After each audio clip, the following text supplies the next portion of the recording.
Calendar here. Okay. Welcome. You're back! Guys, isn't it great to be back in Emon, above sea level, where the sun shines and the world isn't literally going to come crashing down around you, where your mind isn't completely kerfuffled with insanity and nonsense and illusions? It's great. You're back. Hooray! Returned to Amon and reported your findings to Allura Visorin, the Master of the Arcana, and rewarded you with great thanks and the possible offering of services rendered via airship travel. She said she seems rather uncertain of how to possibly repay you all as you went above and beyond the line of duty. You guys were sent on an expedition to learn information and ended up saving the entire city. She requested that these events be kept quiet. We don't want anyone thinking that there's any reason to panic.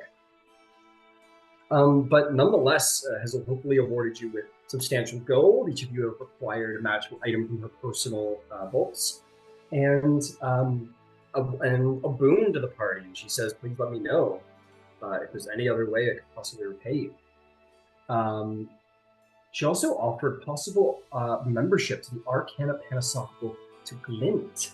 An offer to meet with one of the makers, the leaders of the Arcana Panasophical, his choosing, to speak of his studies and his work with necromancy, and reminded them that if he accepted, he would have to have integrity regarding the truth of magics, specifically insinuating towards Yvain Starborn, as she admitted to indulging in a most trying moment the powers of the entity known as the Sightless One. There it is.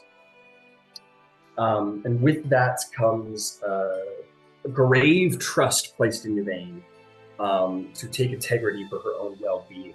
If she were anyone less or had achieved any less than she had, there might be some mandatory action required in the Arcana Panasophical, but Allura is willing to give Yvain the benefit of doubt and is hoping that Glint may help her in taking responsibility. Glint did reveal this offer to Yvain and all of its insinuations, and the two seem to be getting along thick as thieves, finally uniting in a field of academia, and have absconded to Yvain's room. If anyone weren't the wiser, they might say something was going on between them, but no, it's probably just the meeting of the minds is all. And that is all we've got. I believe Finch also, the following day, met a number of five strangely colored individuals at the Temple of Bahamut, who told them, when all signs say to walk in one direction, that they should walk in the opposite. They also offered to submit to something known as the Acknowledging by the Temple of Bahamut, which essentially will mean Finch being recognized by the Temple of Bahamut as a divine sent savior from above. And last but not least, Yvain is cured from her Scully curse. Man, what a good little academic she meant to be. And what a cursed individual she became. But luckily, Glint was there to save her. And that is where we ended the session on the 23rd of Crusar. Now it's the 24th of June. Above the table, because there was some confusion. Am I or am I not attuned to the skull any longer? Is no longer cursed. You are attuned. The removal of the curse does not remove the attunement. Sweet. Okay. Yep. That's good to know. Yep. So you can now use the skull or do whatever you want with it without the curse affecting you, but you are still attuned to it. Okay. Awesome.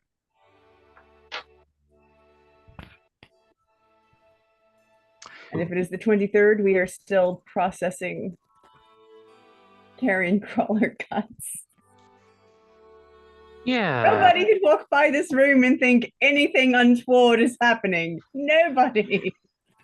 Yeah, it stinks. The second level of the inn smells, and I think Ember, you get like a couple looks from Emma, just like, she doesn't say anything. These are your friends, and you all seem to be really well along, but you know the look of like, my instincts, and I would love, that's also one more thing I might put out there is that Ember, as usual, is making himself very valuable to the class, despite refusing to join their ranks. It's probably one of their best information deposits. And is also seeking property nearby in the dock district for the for you guys for not the Sparks of Emon, but the Aurora Concordant to utilize during that time. I thought I'd put that. Probably because of those looks his mother was giving him. Maybe.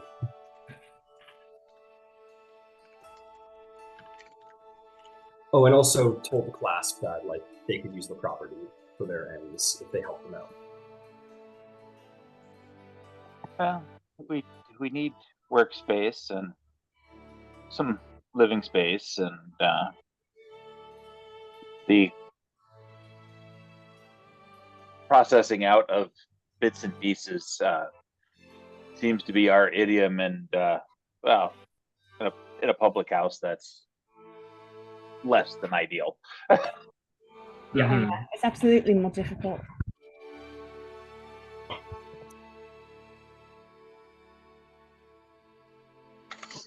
Well, they will turn up something for you just in a moment to determine what it is they turn up for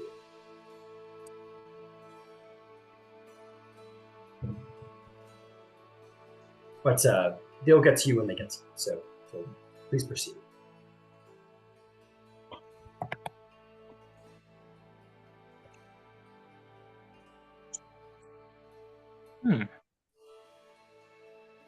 So I don't know if we wanted to meet up for like dinner or lunch or something on the 23rd. But Tuvane has a list of all of the things we have up and running, that we need to perhaps put to bed. Makes sense to me.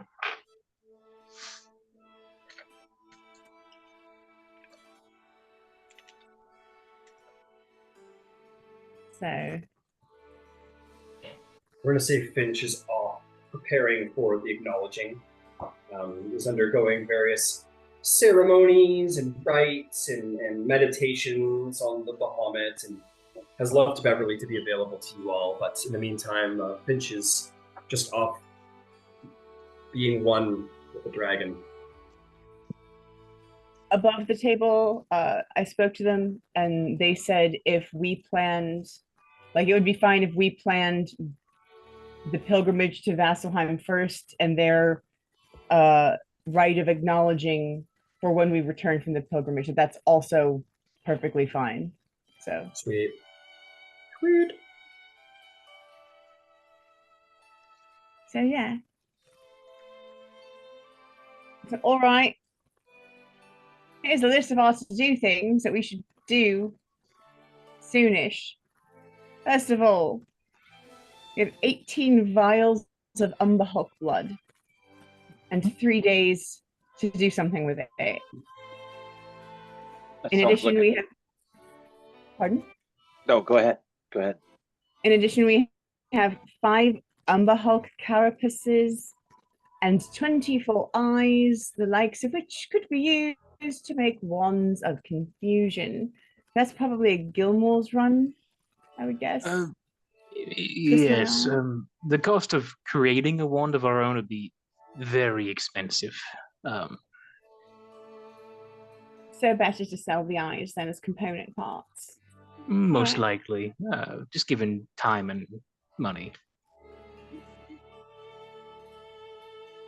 They don't have a map of Solar, and I think the time, and for you to, like, that's time limit. It's not like 5 days limited, but it's not like you should do that before we go anywhere. I would tend to concur. That'll take some time, but all right. Conveniently, I've seen it. Well, you should be giving them quite an upgrade. We need to go to the Alabaster Lyceum and return the remains. I have some connections there, so I'm happy to do that. If everyone can come with me, or someone can come with me, whichever. Certainly, I'd be happy to. Awesome. We have some chunks of stuff, some blue stuff. I would like a chunk of the blue stuff. Mhm. But otherwise, we have a number of things to put together. Like, we should probably determine if we're going to craft with the Umberhulk skill, or if we want to sell it, because we don't really have a convenient place to store it. We may be able to do something similar to what we did with the Anakin hide, is be able to barter volume for a reasonable number of takeaways. I don't really like to wear steel, so it's harder for me to get. It's easier to put, say, Beverly in armor, because she's not as, I don't know, picky about it. But we should probably put a little bit more on Zolvold before we get to the Brawlers League. Mhm. And if Beverly is a part of us, then we should probably put her in something a little more substantial, and maybe get her a weapon that can hit things that are unholy.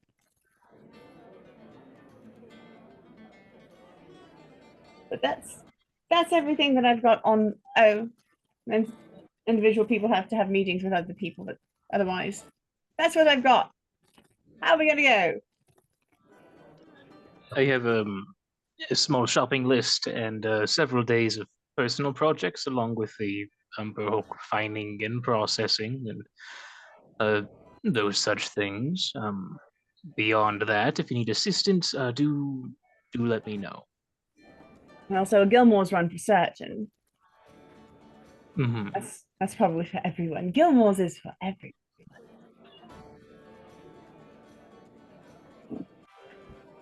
That seems a reasonable to do.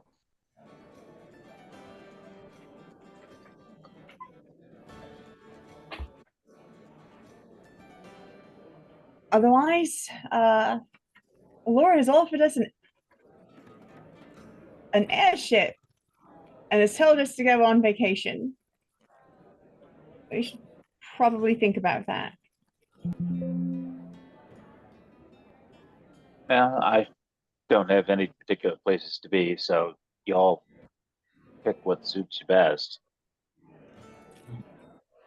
We'd narrowed it down to Lyran going into Vasselheim. So I'll Possibility put of out really there, for your sake, Yvain, is something that you've always wanted to do. Baron Eve is the winter solstice, which is when the Wyvern riding ceremony happens. The annual Wyvern riding ceremony happens. It's on Baron's Eve, which happens on the second day of Discar, which is coming quite soon. Yep. It is the 23rd, which means you have 8 days before Baron Eve. It's less than a day by airship. It would be what, 3 days by sailing ship, and then you'd have to walk over land to get to it. Ooh, I don't know about sailing ship, but I'm working on an airship for you just to double check. But I'll let you know as soon as I've got the skyship stuff hacked down once more. Finch wants to make a pilgrimage to Vasselheim, and I think that that's very important. Plus, like, it's Finch's birthday, it's my birthday. You also purchased a skyship for 100,000 gold pieces. If you have that around, just putting that out there. I'm a little light, to be honest. That's fair. That's fair. Well, Allura, let's check this. What's the population of Emon? What's the conversion rate of copper to gold? 100 copper to the gold piece. If we charge 1 copper for every citizen saved. True. Yeah, if we save 100,000 citizens, we'd have 1,000 gold. So it'll be 1% there. Okay, so we have a space to play with. Either that, or we Just have wiggle to room. save the city 100 times. Every man, woman, and child. And so Finch is wanting to make the pilgrimage to Vasselheim. Also, there is a maker from the Arcana Philosophical. So my And- apologies. Just super quick to jump in there. It'll take a little less than 3 days to get to Lyran. I messed up my calculations. Skyships go 10 miles an hour, so you'd get there in a little under 3 days. Oh. So my suggestion would be we liquidate or provide the raw materials to the folks at Gilmore's and let them do what they're experts at, which is the nasty processing pieces, and allow them to expedite that in their manufacturing.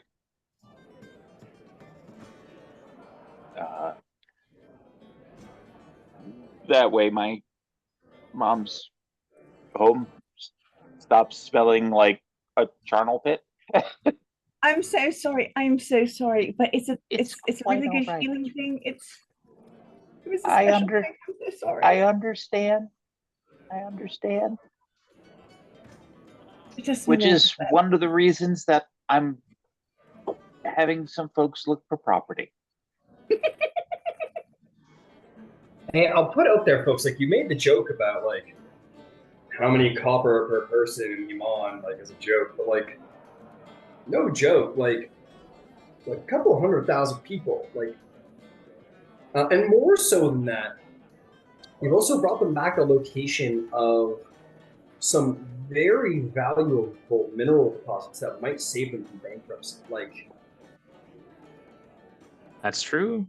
you could I feel like they could take the airship to Lyran and then Well- also to Vasselheim. Like we could just do a round trip.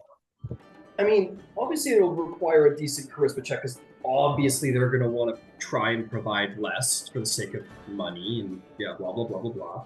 But they are probably very grateful to you and want to keep you happy. You guys have clearly performed.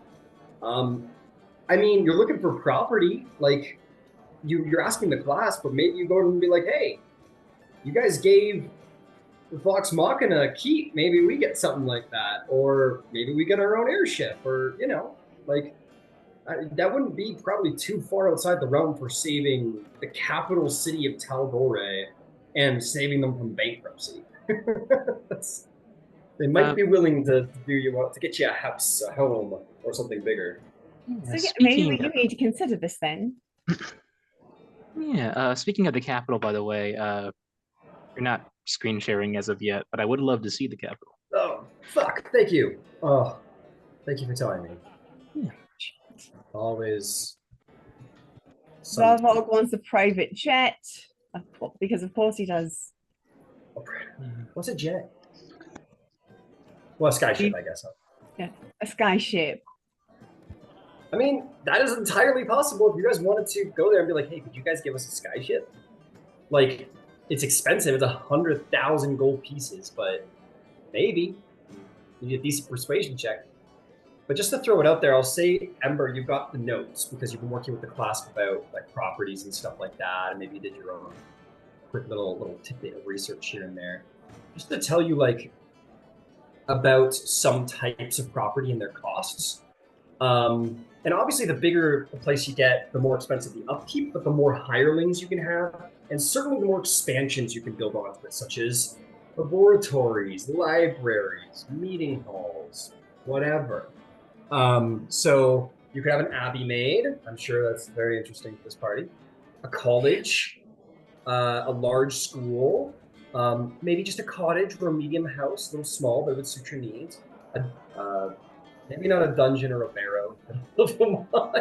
A guild hall, a lodge, maybe a keep. That's what Vox Machina got. A noble estate with manor, an outpost, a fort, maybe not a palace or a large castle. That's 500,000 gold pieces. So maybe not. That's 5 skyships. A temple, a fortified tower like what Allura has as her home, or maybe just simply a trading post. Is there anything there that sounds of interest to you? And I'll tell you, like, A guild hall sounds interesting, a guild hall is and very cool. I may have scratched out some thoughts on a on a Roll20 grid just so I could go. You gotta have this and this. Yeah, there you go. What about this? So, just the information about a guild hall. They obviously are. You have no problem finding one having set one up in the city. You could probably get that one through the Clasp if you wanted to.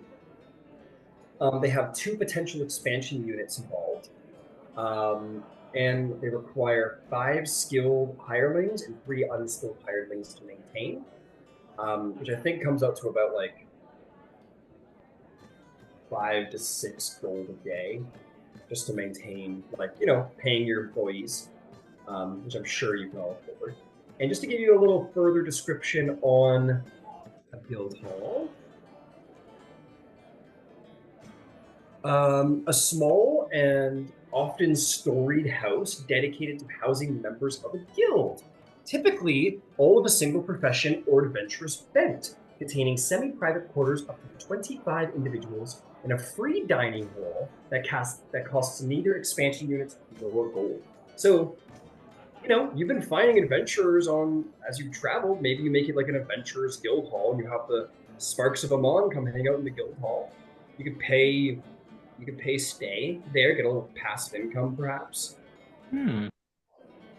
Membership fee, who knows? We could become landlords. You could become landlords, and if you get it through the Clasp, they might utilize it. So maybe it just becomes like a Clasp guild hall for you guys, or whatever you want to do. Point is, that's sort of what you get for that. Could we become like the Slayer's Take, but here? Yeah. Monster hunting. Yes, absolutely. That's what a guild hall is. I like that. Oh, and then we could still have a bar. You could have a dining hall. It comes with 2 additional expansions, so you could expand to have a tavern area installed. Absolutely. Well, I think one of the expansions is going to have to be. Actually, both of them are going to be spoken for, so it's not going to be large enough. We need something larger. Well, the reality is that Yvain would like to have an arboretum for her herbalism growth material. Okay. I imagine that's an expansion slot.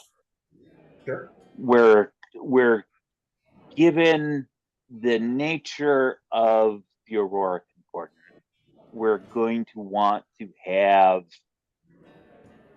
a multi-domain temple facility that would allow us to cater to our particular proclivities. And if possible, built into that would be some elevated, glassed-in spot to do your star work, Yvain. So those are 2 absolutely that we've got to have. Yep. I think equally got to have are probably in a basement, mostly so we get stone about it, and a place that you can do a sunken floor. But we have to have a forge and glass blowing spot. And I want ventilation. Yeah. Well, that you pipe that up to the outside, but you want it insulated as best you can. Surrounding it in stone is kind of handy. Yeah, absolutely. But going hand in hand with that, we need a place for parts processing, whether those parts are monster bits, or your particular idiom, Glenn, a processing space. Probably factory. would be useful to have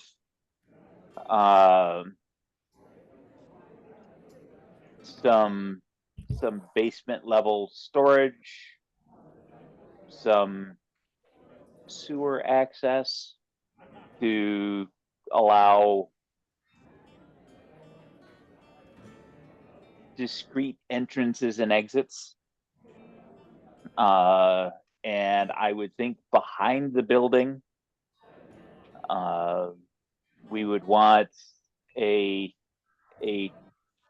small-ish training circle and archery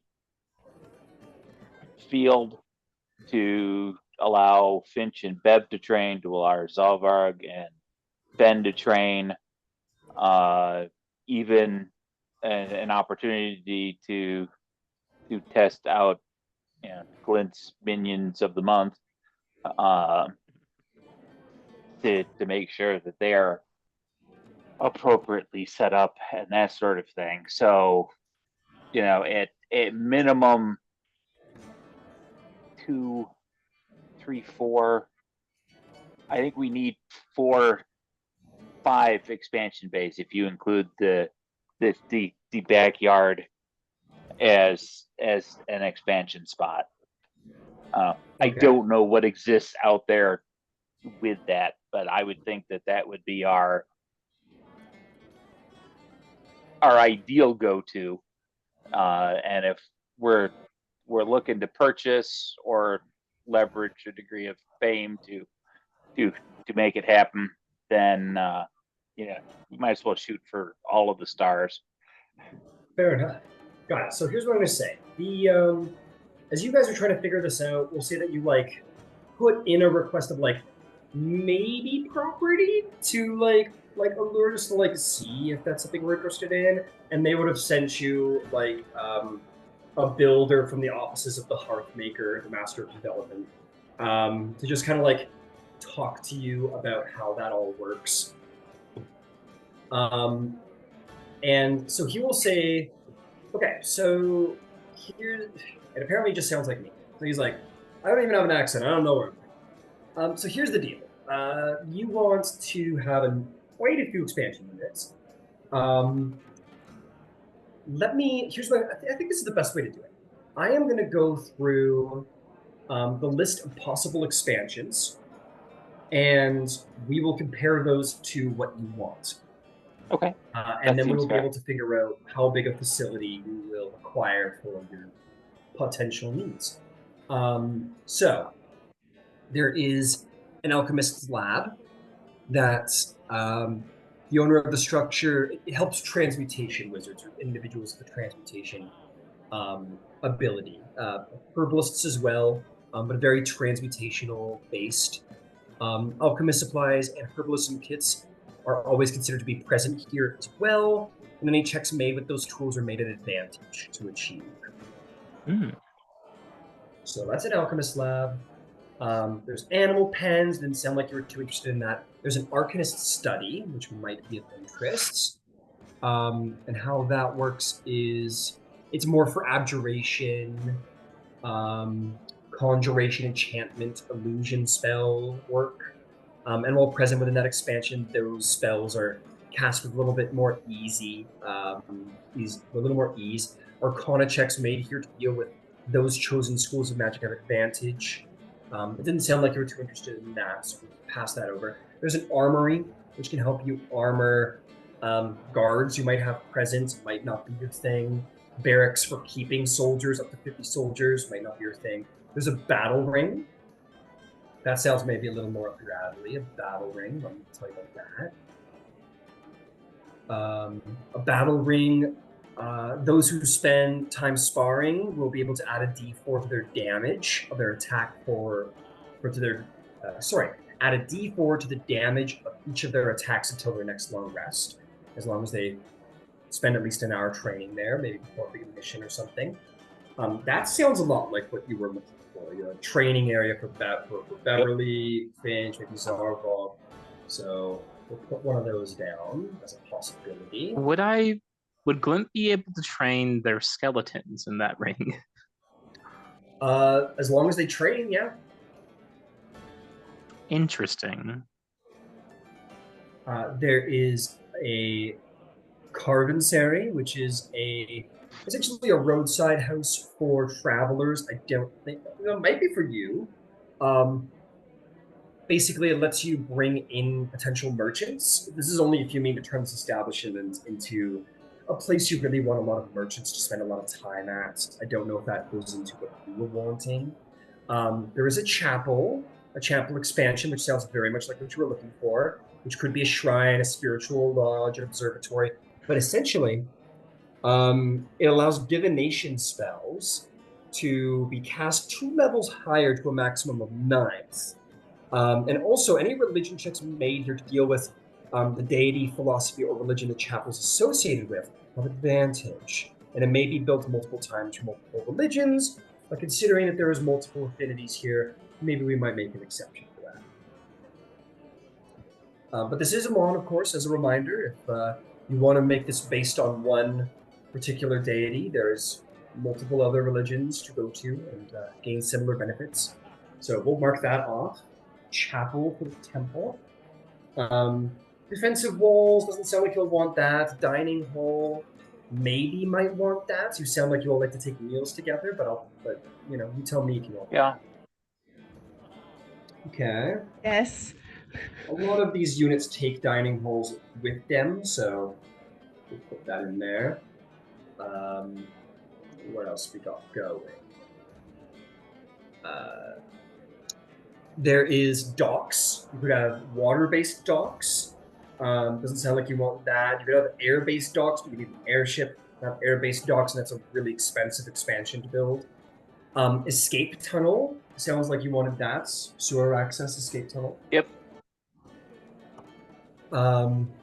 It is as it sounds. Secret tunnels to another point on the other side within a mile. Fair enough. There's gardens. And what those gardens can do for you is that they can maintain assortment of herbs and vegetables, and every 7 days will provide ingredients to make up to 4 various potions or elixirs, such as alchemist fire, elixir of health, oil of etherealness, potions of healing, potions of divination, so on and so forth. So essentially, every 7 days you'll be given ingredients to create a potion, 4 potions of your choice. Yep, that's definitely on the list. All right, you did say you wanted a place to do craftsmanship. It is also noting that after the herbs have been picked, the potion consists of... we don't worry about that. Okay. And that could be a druidic grove. That could be a greenhouse, but gardens is typically what's on the manual. There is a graveyard, which sounds like something of what you were speaking of here. While present near the expansion itself, the owner can cast necromancy spells as if the slot were expended 2 levels higher to a maximum of 9. And any necromancy spells that require a corpse to function, that requirement is automatically filled by the expansion. And any arcana checks made to deal with necromancy or the dead have advantage. So it is a sort of necromancer's laboratory. It could be a crypt, a mausoleum, these sorts of things. It doesn't have to be a literal graveyard. This is a sort of special order thing. So anyway, so I'll check that off. We have jails. Oh, yes. I was just thinking out loud that we could very easily make it a knackery. You can call it whatever you want, of course. But the expansion will function unto itself. Yeah. And then there's other things like there's a jail, a library, lodgings for having people stay with you, up to 50 non-militant staff, a magical enchanter for creating magical items. We've got market stalls installed, a moat, a poisoner's grotto. There's a ritual circle for the performance of ritual-based spells. There's a smithy. You said you wanted a smithy that can help you with with crafting and tool-based things. So I'll check that one off. Yep. I saw a nod from in that direction, Monsieur Vane. Was a library of interest? Yes, libraries of interest.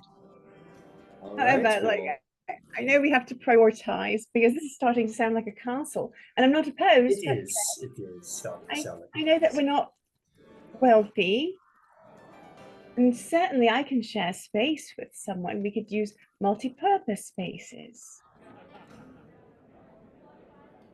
I can use greenery to separate them.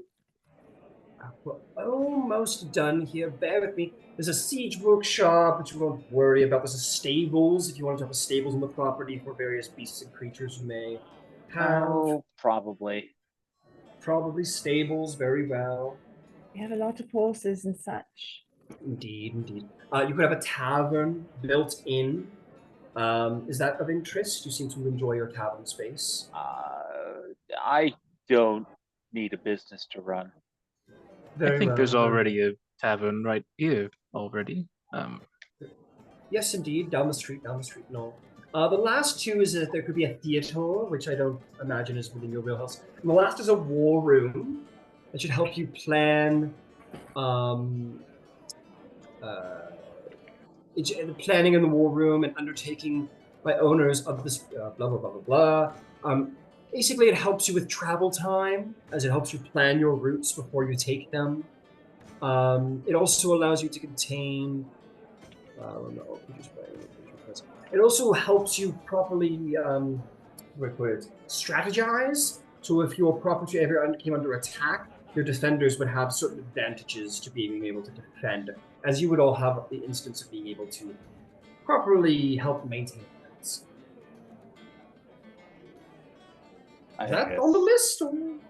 Yes, I think that probably ought to be on the list. It's our Okay. As long as we're making the pie in the sky list, we might as well put all of the needfuls on there, and we'll choke ourselves and decide what needs to take place from there. Most certainly, sir. So I want to put one last thing in there before we come to what structures can actually contain all of these things that you want. The last thing I want to put you is that you can modify specific rooms in certain ways, such as installing traps. So if someone tries to intrude on your space, there are traps installed. You can also make rooms hidden so that, the normal folk can't find their way within. The last is that, and this is rather expensive, but you can also have an extra dimensional space installed. So down the line, you decide you don't have enough expansion spaces, you can have an extra dimensional space installed so you can have another expansions. It is a bit expensive, but entirely possible. And the last thing you could do is also have rooms warded or spellbound permanently for defensive purposes, such as the alarm spell, or the animate object spell, or even the anti-magic field. Like perhaps you want to contain a mage. You could have an anti-magic field placed on your jails, just as an example.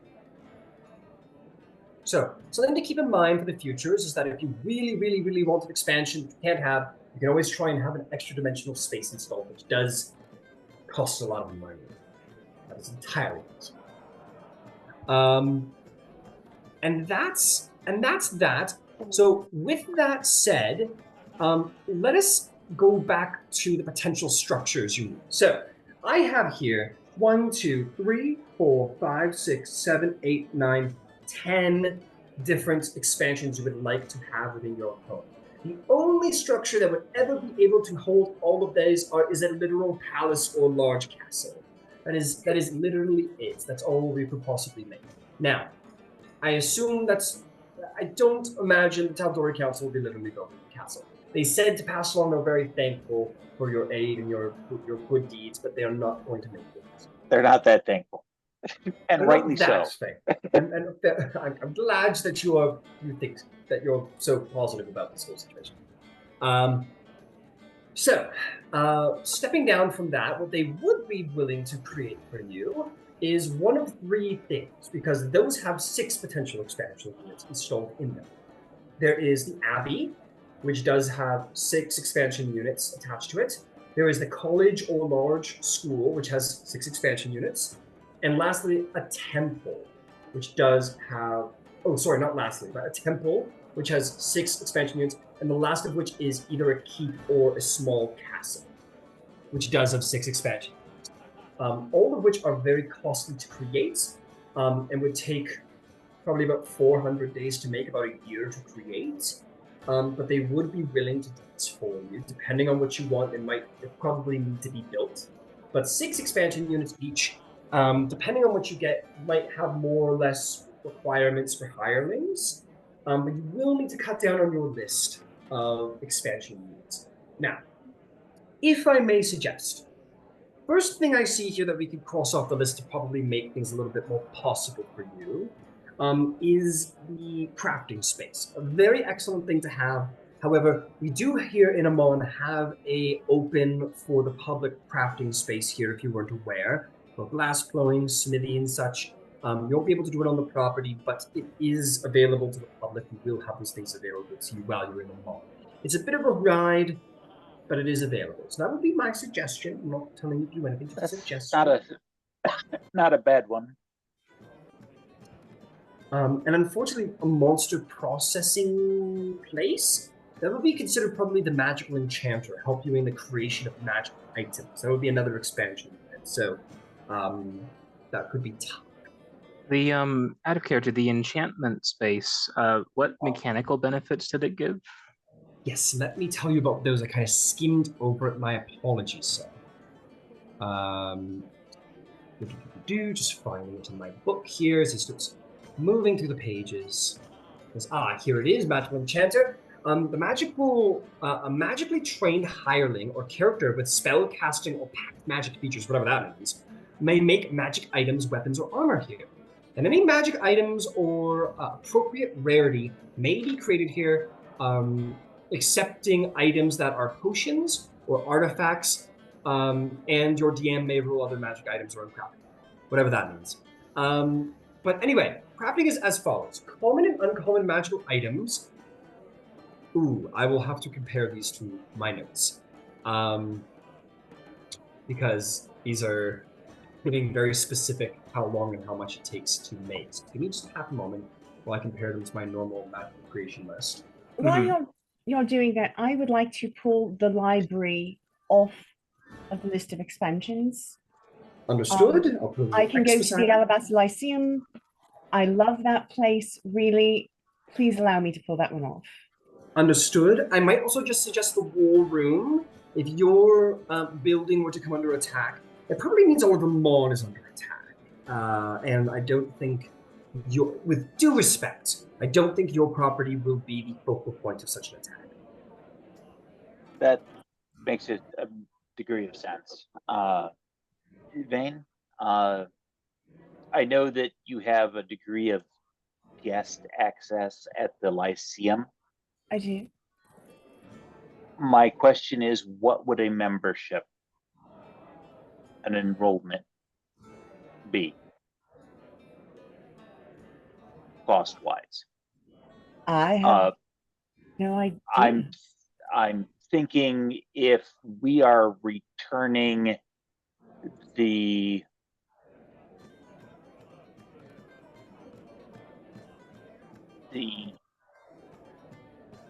bodily deceased of the Lyceum, that would be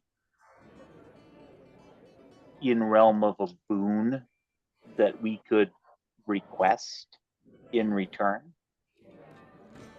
and that would give you reasonably member unrestricted access. All right. That actually sounds really smart. Okay, so just to come back to the magical enchanter, essentially what I will say for the sake of ease is that the creation, I'll let these fly, these seem reasonable. Uncommon magic items require only 7 days to make and the cost of 100 gold pieces of materials, which is half. similar with rare magic items, is usually take 10 work weeks, which And is 2,000 gold, I believe. It's usually 50 days can be completed in 30 days instead. And rather than the original 2,000 gold piece material price, it'd be 1,000. And lastly, very rare magic items, which normally take 25 work weeks, which is 125 days. Huh. Sorry, the expansion is suggesting it takes longer. Give me a second. Just make sure that I'm math right. Yeah, so something's longer. So no, we're gonna reduce that. It says we'll be done in we'll say 70 days. And at the price of 10,000 gold pieces of materials, which is half the price again. So almost half in time and definitely half in materials. And it means you can, yes, that's all. That's all. So, out of character, just from my perspective as a player, I think what we should prioritize in terms of adding into a potential stronghold is going to be looking into, what rooms give us benefits we cannot get by going somewhere that we already have access to, be it the Rousing Spark or a certain faction place such as the Lyceum, which is a larger library, the one we could build. And instead focus on, what gives us benefits that we just cannot otherwise get. So an enchantment room that has the cost of basically any magic item we make from something we kill, pretty useful. I don't think we're going to get that elsewhere.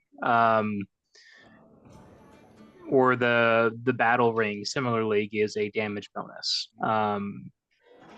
So things like that seem very unique benefits. And there are other rooms that give those things as well. But I think those would probably be top priority for what we'd probably want here. Because there's already other places we hang out in character and have reason to hang out and visit that give us similar basic service benefits. Yeah, we could just keep eating at the, try to buy someplace close and keep eating at the Rousing Spark, and we don't need a dining hall. And we'll also Just put for the forth sake of- that certain. Oh, please go ahead.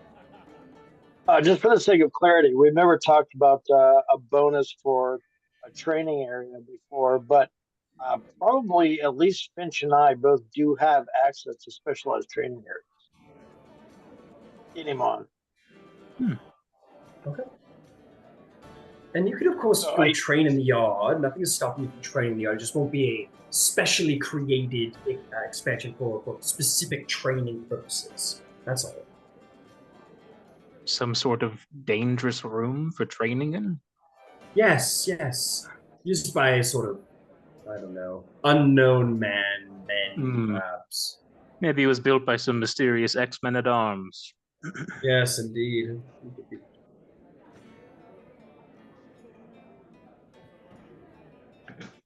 So, just to do a quick review, I told you of 4 potential units that could hold up to 6 expansions that the Tal'Dorei Council would probably be persuaded to make. I want to go through those just to get you a real good idea of what they are like, because some of them come with pre-built expansions into them. So, an abbey, a religious retreat for those who are so inclined, often dedicated to a particular deity or holy or monastic order, made plain or innate benefit befitting its order out of local stone or wood. It contains a mostly communal living quarter for up to 100 persons and a free garden at the cost of neither expansion unit nor gold. Now, I know you wanted a garden that seemed like a necessity to you, so that would cut down on one of your expansions. Next is the college or large school. It would be a center of scholarly learning, concerned with a particular vocation, magical practice, bardic tradition. It contains lavish private quarters for up to 10 instructors and communal, if not entirely stark living for up to 90 students. And it comes with a free theater that costs neither expansion nor gold. That could be shifted based on the vocation of college. So this is a bard school, it's probably a theater. If it is a mage's school, it might be something else. If this is for traditional academic learning, it'll probably be a library, so on and so forth. So there's 2 more, just to give you the sense of those. I just got to find them in my book.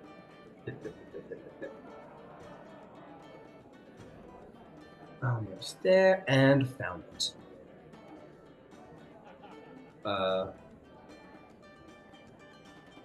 Okay. So, the next was a keep or small castle fit to rule over a fiefdom or barony. This structure is equipped with heavy stone walls, turrets, and spires. There is a private room for the master of the keep, as well as private rooms for up to 50 distinguished guests. Considering this will be built by hand, I just want to put forth that you would probably all have your own quarters and such.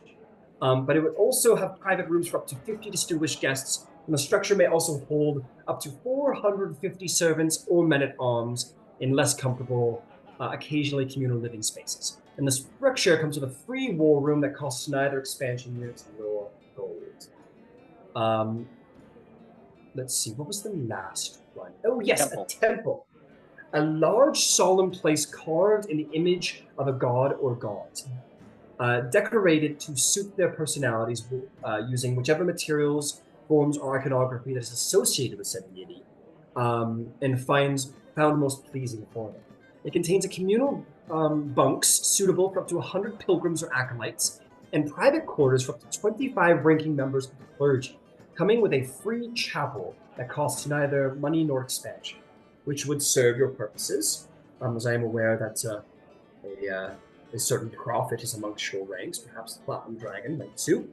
But those are the 4 options. So my suggestion would be the Temple of the Abbey, perhaps the school. And the keep as well. The keep as well. You don't need to man it, but it could serve the purposes.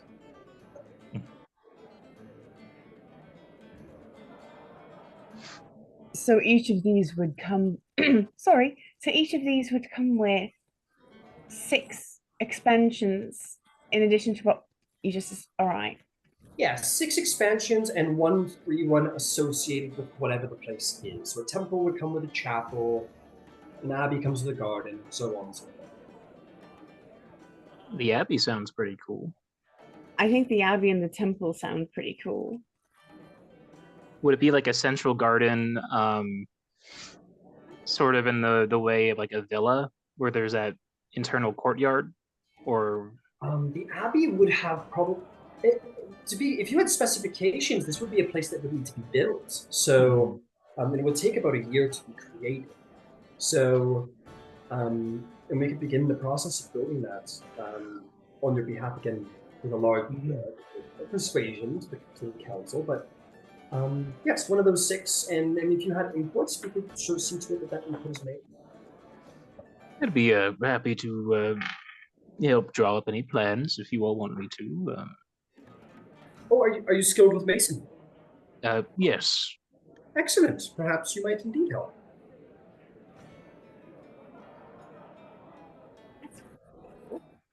So cool. All right. So for intensive purposes, you have 7 expansions. Let's be honest with ourselves. So right now, you have crossed off of the list Forge and Glass Blowing Space, a library, and a war room, which leaves 1, 2, 3, 4, 5, 6, 7, 8 potential spaces, which are a magical enchanter, a temple, a garden, a necromancer's workspace, sewer access. We crossed training off the list. That's my apologies. So that would be, what did I just say? That would be 8. So we don't have to cross one more off. A dining hall and a stables. That is what expansion units currently have and want. And to be clear, this place wouldn't be built with these expansions. It would be built with one expansion in, and you continue to expand it yourselves as you go. Mm-hmm. So you can make these decisions later on. That makes sense to me. You, of course, could pay those up front if you wanted to make sure that they were there when the place was built. You could, of course, pay for them up front.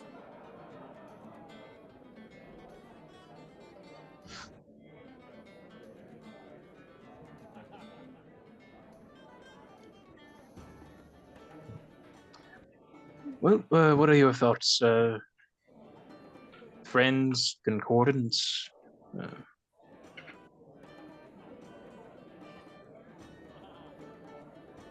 Well, I think that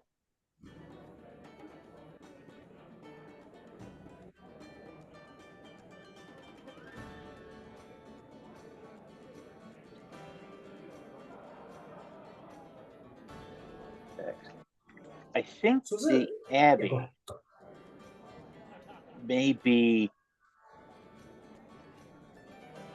may be the best piece for multiple reasons. There's a, a opportunity space, but I think given the nature of Emon and the nature of the Aurora Concordant, that a place that pilgrims may come to then partake of whatever else, uh, in the actual temple district or where have you, may be beneficial, and it would allow for a place for traveling members of the various devotional families to have a place where those members could find, a degree of surcease from the road, um, which is beneficial. I think mechanically, if you'll pardon me phrasing it that way, the above table,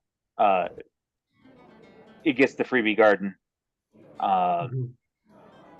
It and for the other spots, if we're taking the garden, it would be crazy not to put the alchemist lab in. I agree. As Glenn pointed out, the enchanter space is kind of a no-brainer for our given group, given what our own individual events are inside of that space. Mhm. A graveyard would make sense for an abbey, which would give that a not so much an excuse, but appropriate cover. Like I will say, as a reminder, you can, it costs a little extra, but you can make certain expansions hidden behind a hidden wall, a secret door, and such. So if you wanted that to be a little out of the way, it's Oh, you could entirely hide it behind a possible. bookshelf with a fake book that you could pull and the wall will open. Or a Exactly torch so. stick. Hmm. I didn't Now, hate that. I want to put Aaron's out not Katie. I want to put out two details for you all to recall. Now, I am well aware that you have in your party Finch Andegard, the celestial scent prophet of Bahamut.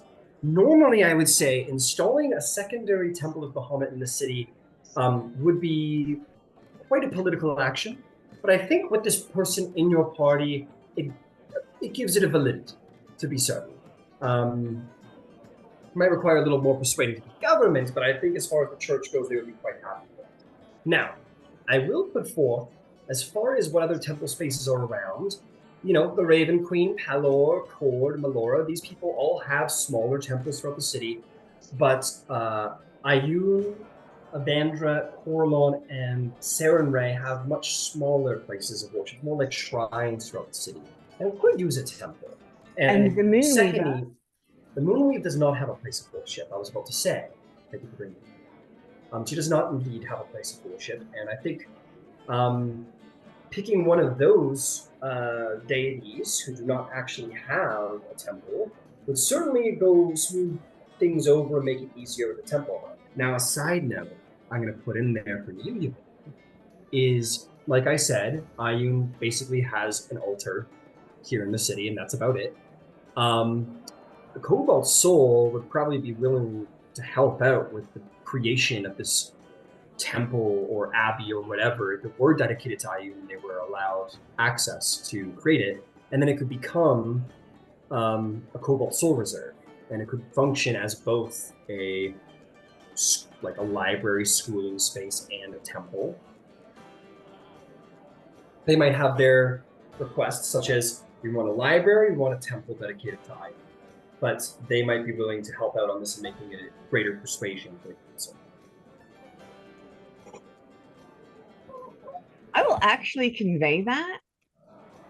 And then I will ask, so I know this is crazy, but the prime deities work together. Like, would there be a way to have a temple space that was like, maybe there was one space that was dedicated to one deity and another space that was dedicated to the other, and in the individual spaces there were the appropriate like a shrine alcove situation. Yeah. I'll tell you what, make me a religion check to see how that would go over, because one thing people don't realize is that churches are very poor amongst themselves. Like, internal politics are, they are alive and well. And let's see what you roll on that. Was you said religion? Religion. Could I assist on that at all? Are you trained in religion? Yes. Sure, go for it. You can give her the help action or roll for yourself. I'll give her the help action. It was a 13 on the dice with a +4 in religion, so that is a 17, but I'll roll it again. Oh shit, and that's better. So that's an 18 +4 is 20. Awesome. Thank you, Clint. Okay. A pleasure. So you have to sit and think back, what is a temple? Like, what is the purpose of a temple? Like, there's abbeys and there's shrines, but if we're talking about a temple, what is a temple? A temple is the house of God, right? It's a house of a god. So to create a temple space, or to create a space and call it a temple, is to create it with such eminence and beauty and particular design as to be appeasing and to almost be a place where you could say, God dwells here, you know? To create a common temple space has never really been done. And perhaps the reason for that is to say, like, indeed, the prime deities all get along and such, but they are more than kings, and you would never ask a king or a number of kings to stay in a bunkhouse with them. So if you were to create a common place of worship amongst the prime deities, and to do respect to it, it would have to be a grand project. And that isn't a bad thing. That isn't to say that where we are you right should. now. Maybe not where you are right now. But it would certainly get you some big bonus points with probably all the world and all the clergy, but it would be considered like a great and holy task, like the likes of which, like creating like the Basilica in Florence during the Renaissance. It would be like a grand, like worldwide, like known project that many, and if you were successful, pilgrims from across the world would probably come to see. But if you would have to do it with respect, or it would be looked down upon. You're either going to do it wrong, or you're going to do it. You know, There's just not for now. And there's already a place like that. It's called Vasselheim, and we're already looking to go there. It's true. And Vasselheim contains multiple temples. It's the same city with multiple temples. Now, that isn't to say that you couldn't create something a little smaller, like an abbey, and just have a shrine for each one. It wouldn't be as grand as what you're talking about, is like creating a temple dedicated to all the gods. But having an abbey with multiple shrines, it wouldn't be a place of such grand reverence. They probably exist in the world.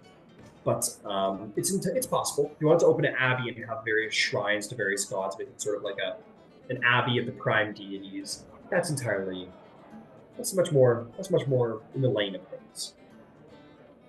I would be concerned about running a temple where there was already a major space even though Bahamut is wonderful and he's done so much for us, I would just be afraid of pulling resources from like what is one of his major temples in the world. So I do think that that's worth considering. But again, and just to reiterate about the abbey, which could be interesting, and you can always change its purpose later on if you decided to do so. I don't know what your plans are, but it's meant to be a retreat dedicated to a particular deity or holy or monastic order. So if you decided you wanted to start a holy order, you got an abbey for it, you know? But typically, religious spaces are meant to be dedicated to a single deity, is to pay respect to that one deity. You wouldn't ask the King of England, the King of France, and the Archbishop of Christianity, and whoever to all stay in the same bunkhouse, you know? No, I would not. You are correct. A great sitcom, though. It'd be a great sitcom. Don't get me wrong.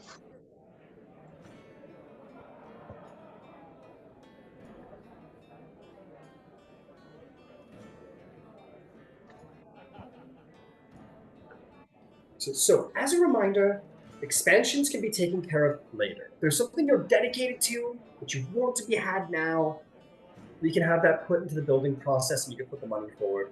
But it will take a long time, a little over a year, to have the space actually created and functioning for you. We know there are 3 of the 6 spaces that we want, right? We know we want the enchantment space. We know we want the alchemy lab. We know we want the crypt, right? We know we're looking at the abbey. So we probably have enough that we could let it be and we can always come back to it, etc., etc. If I may put forth, Of course. 6 expansion spaces. There's 5 of you. Maybe each of you gets one of them, and you could share the last one, as there's 5 of you and 6 potential spaces. I think that makes perfect sense.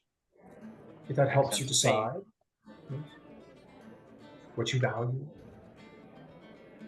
But regardless, those can be figured out a year from now, or sooner, if you're really insistent. But yes, that's all the information that I will leave you with, and I will go now. And whenever you're ready to ask for your boon, you can talk to your patron Allura Visora and see if she would be willing to mediate and create this for you. Yeah. And he will. The gentleman will depart, having given you information.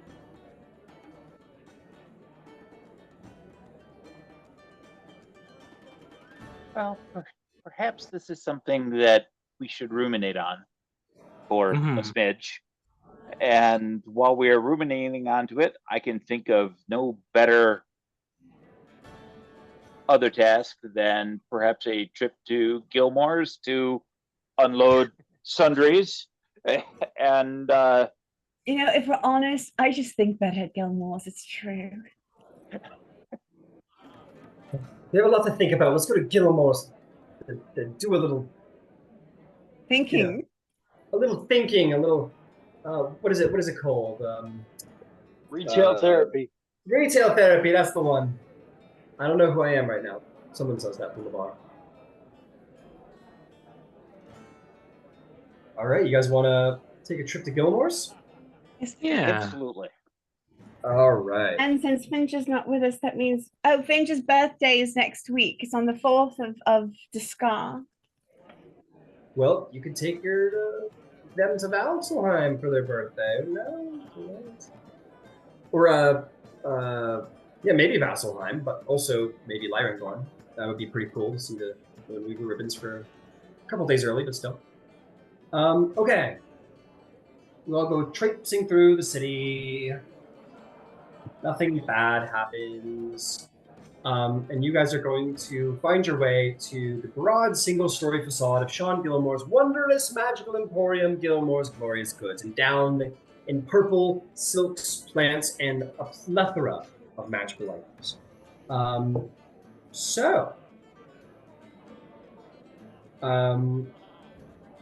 You walk in there. Items of a very, very Cool. You see the plethora of magic items. You are going to walk up in there, and you are going to see Sherry, the half-elven sort of bookkeeper of the place. She goes, "Oh, welcome back. I recognize all of you. Yes, you're the Aurora Concordant. Good to see you all again. What is it that I could do for you?" I think We we're had- here just to browse and maybe sell some Umberhulk parts currently. Most certainly. And I will share the handout, which surprisingly I haven't shared with you yet. But there's Sherry and her appearance in Roll20, if you were curious. Yeah, you guys can go looking around. And the Aw. place sells a plethora of magical items. More than I could possibly say. So essentially, feel free to take a look through the magic item list, and anything from a very rare item and lower will maybe be available, most probably at my discretion, of course. But it is the largest stock of magical items in Tal'Dorei. But is there anything you all were looking for that I could, or sorry, is there anything that you were all looking for that I might be able to help you seek out in our shelves? I actually had a question. Yes, sir. So I'm looking for information on a specific item, a larger dimensional space than the standard bag of holding. I believe it's Oh, I called see. a portable hole. It's Portable hole. mm, Yes, we have a number of portable holes for sale. We also have handy haversacks if you want for a little bit more storage space as well. mhm. The hole is the goal at the moment. Very funny, sir. Yes, let me see if I can get the price for you. And she will go hunting for the price of that magic item. Okay, portable hole, rare magic item.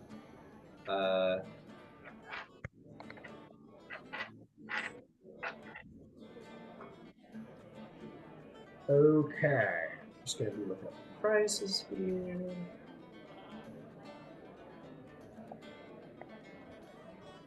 Okay, rare magic item. Yes, sir. We will be selling that one for 8,000 gold pieces. Understandable. I of course do not have that money currently, but whenever I do, I'll be sure to check in again whenever you have it in stock. Out of character, would Gwen know what all might go into creating a portable hole? I'm guessing it would be pretty powerful magic of some kind or a very hard to find item. So here's my dilemma. I Mhm. have this wonderful monster harvesting table that tells you about all the pieces you can get for them, what those pieces can be used to create. The problem is I can't reverse engineer. So I can't look up a magic item and cross-reference what magical parts you could find. I'm Yeah, going to totally double fair. look for you. I Because got a bet. I got a bet. Mhm. Yeah. I'm betting the significant material component is phase spider silk. Not a bad idea. Pretty cool. I'll go look at it real quick to see if you're right.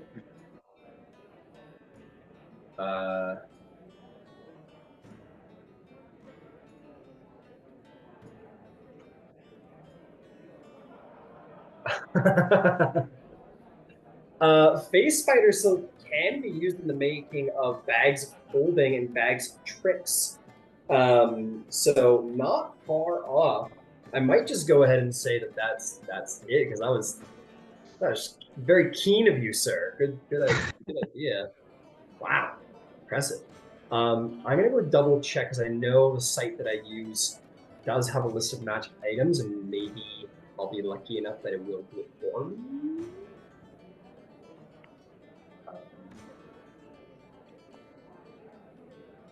Son of a bitch, come on. Come on. Nope, it doesn't like me that much. Nope. But maybe we might say You know, I think I'm just gonna say for the sake of the lore is that, and this sucks. I'm sorry to do it to you, but we'll just say that like there's just so many monsters out there, with so many Yeah. parts and pieces that it's so hard to possibly find, to possibly even guess, which sucks because like you'd think it's the other way around where people will have studied monsters and No, it's a pretty fringe item. I think that makes perfect sense. Yeah, Glenn I will think be it sucks. probably trying to get a hold of that hole whenever he has like 5 times his current material wealth. Got it. Mhm. I do have a second thing that I use. And maybe I'll go look down that chart because that does give me a little list for monster. That's already Table, did we just divvy up break the platinum up 8 ways? I believe so. Yeah. Because I never added that to my inventory. So I need to go do that. Okay, Horrible Hole. So they're good. So I have a secondary list that does do just that. And I don't know if it's going to be valid, but says Bullet Claws or Zornhide are 2 things that are used in the creation. 2 possibilities, we'll say, in the creation of Horrible Holes. Is what Oh, Sherry because they're was talking burrowers. Yeah. I suppose we'll have to be on the hunt for bullets at some point. about. Some bullets, possibly. But only the silver kind. Yeah, shiny bullets. the rarest of Pokemon. Yeah, you need a greater Pokeball. Or whatever it's called, a rare. I don't know. I'm playing so long. You can only buy a Premier Ball from the right shop. There you go.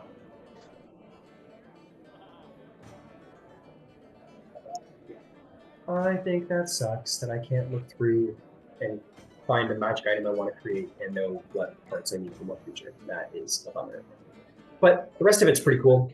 Anyway, is there anything else that I can help you all with here at Gilmore's Glorious Goods? Oh yeah, absolutely. Well, we have 18 vials of Umberhulk blood. If Wow. you call for it. And We will 24 always take Umberhulk that. eyes. Yes, we will. We will always be happy to purchase monster parts. Mr. Gilmore will be very happy to purchase this from you. How many did you say again? One more time. We have 18 vials of Umberhulk blood. Yes. And we have 24 eyes.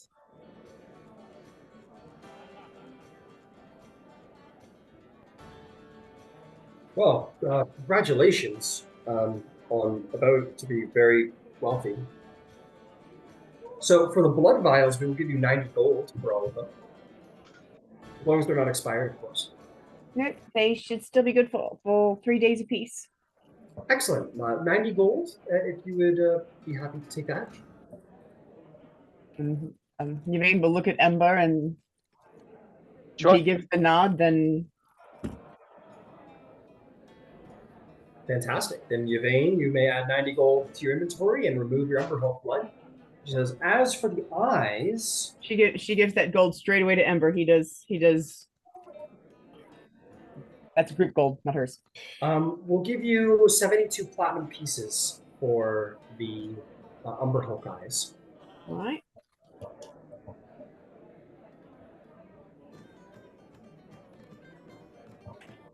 Cool. And with that, you are you have expended all of your pieces of Umberhulk and you have been paid for them. I was wondering, do you have anything that would help a human see in the dark better?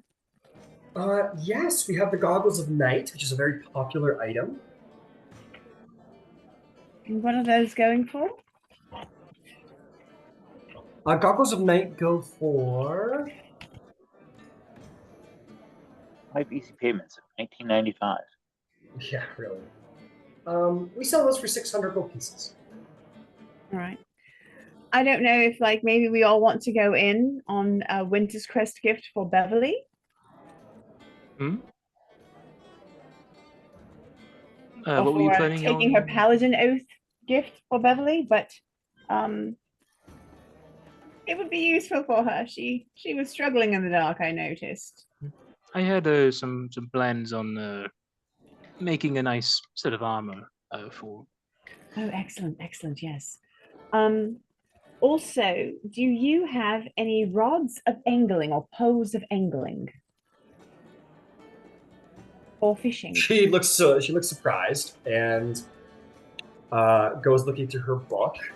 Maybe an item she wasn't aware that she might possess in Gilmore's stock.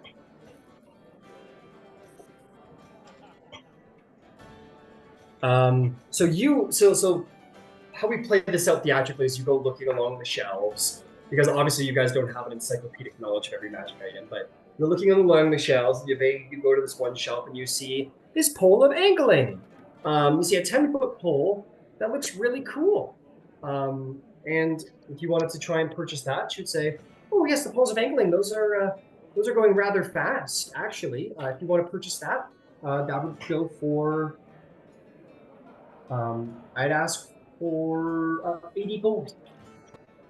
Do you have two of them? Certainly, that'd be 160. Excellent. I will take the two poles of angling. And then she's going to slip a little note into Sherry's hand and ask, and do you have this? She opens it. And I just zoomed you something. She gasps and says, never have we had such an accursed item in this place. Be gone! Oh, dust of dryness. I'm just kidding. She'll look at that and say, oh, you nonsense person. She probably does. Let me go look. Winter's Crest is coming. I'm buying gifts for my friends. It's true. You gotta buy Winter's Crest gifts for everybody. It's true. And that's for a very special someone.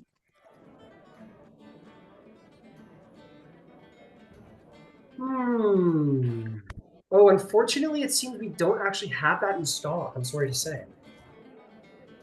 Oh. Doesn't seem, which is weird. Is it something that like maybe I could come back another time and you might have? Is it something that I should commission? It's something that we could, yeah, you could commission that. We could have that crafted for you. How much would it cost? That would probably be an uncommon item. Crafting would be, we would probably ask for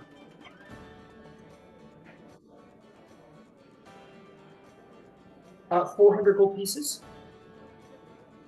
And if you wish for it to be created faster, you could put an extra 50 gold down. It could be created in half the time.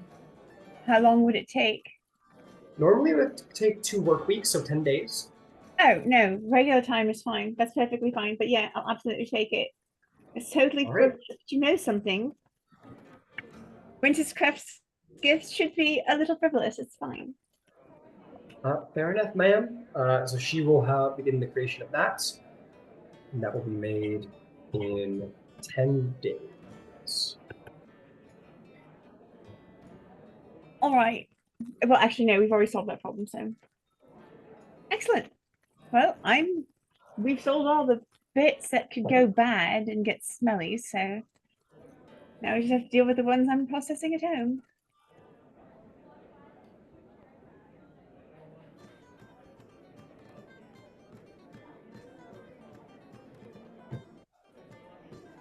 One day, the day of challenging will come. Yeah, but that's Okay. still like 2 months away. We've I know, still but I got can't time. wait. I still can't wait. It's okay. We're clearly moving into Emon. We're like buying property and we're nesting. I'm ready. Yeah, you're nesting. So. Okay. Is there anything else that you would all like to achieve at Gilmore's Glorious Goods? Sounds like that's a nay. So you may all head back out onto the mean and actually quite nice streets of the mall. And actually, before we get as we get outside, I will turn to Ember. Do we need clothing? Do we need anything special for the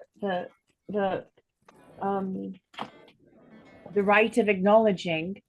Because you know there's going to be some sort of fancy party afterwards, right? Like I'm sure the family's going to do something to recognize them. It's a pretty big deal. Well, I have clothes. I don't know about y'all. I have clothes also. But not everybody's clothes fits them properly. Well, You know, like that the can be addressed. All right. I don't want to listen to him bitch for all the night on Finch's special day because his collar is choking him. We can see what we can do about that. All right. I have some thoughts in that area. Sherry, yes, sir. would you happen to know where I can find Karzi? Yes. Oh, Mr. Sunscales. Yes, I believe he's doing some work for Mr. Gilmore today. He's actually upstairs. Yeah, he's upstairs. He's doing a little work for some advertisements. Would it be possible to ask him one small question? I'm wondering what tailor in Emon he would recommend. I need to get some fittings for my friend here, patting Zarvog on the shoulder. He goes, I see. Well, I can most certainly ask him for you if you wish, but I could also give you the name of one of the tailors that Mr. Gilmore does appreciate. That would be fantastic. Excellent. Sean likes the loose, flowing material, so any tailor that he uses, I'm sure, would be excellent. Fantastic. Let me just make that up for you real quick. So I'll tell you what, she slips you a little note across the table and hands you a little slip of paper with an address and nothing more. She says, I don't really hand that out to everybody, but Mr. Carson speaks very highly of all of you, and I'm sure Mr. Gilmore would not mind to hand over some business to a good friend. I appreciate that. Thank you. Apparently, that's the paunchy dragon, right? Emon's top model. We love Kazi.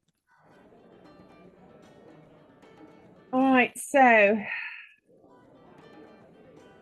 last stop the Lyceum. Do we want to do that as a group? Yeah, we might as well. It'll be important that we're there to bring these lost folks home. I agree.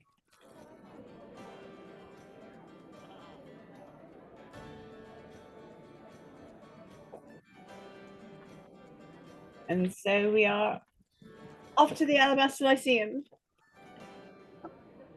Understood. Okay, you begin to make your way over there. Let's see how your traveling goes as you make your way to the Alabaster. Work goes just fine. The Alabaster Lyceum, it's just great. And how could it be anything but? Come to the Alabaster Lyceum, and you will see the long whites and blue robes of the many students who wander there, doing their things, learning their roles. I will get you there in just a moment, as I find myself quite a busy guy all of the many magic sun. Come on, you bastard. There we go. So I feel like I'm slacking, but I know I'm not. I need to be kinder to myself. All right. No. Oh, where are you? Come on, Alabaster Lyceum. Come on. Don't be shy. There it is. I think it almost crashed. That was cool. But you come to the Alabaster Lyceum, the greatest center of learning in all of Tal'Dorei. What do you do?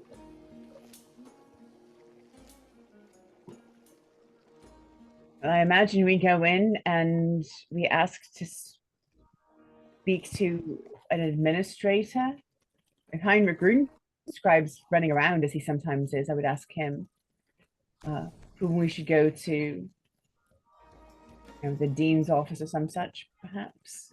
One of the administrators says to you, "Yes, ma'am. And we'll say this is the same person that's like looked at your documentation and is letting you in, and says, what is it that I could help you with? Well, the dean is obviously very busy." Of course, I understand. We were working for the Tal'Dorei Council and were recently in the Christophan Caverns. We came upon the remains of 4 of the students. We wanted to return some personal effects and their names so that the Lyceum might perhaps speak to their families. Oh, goodness. Well, maybe a persuasion check, see if she believes you. Big claim, big claim.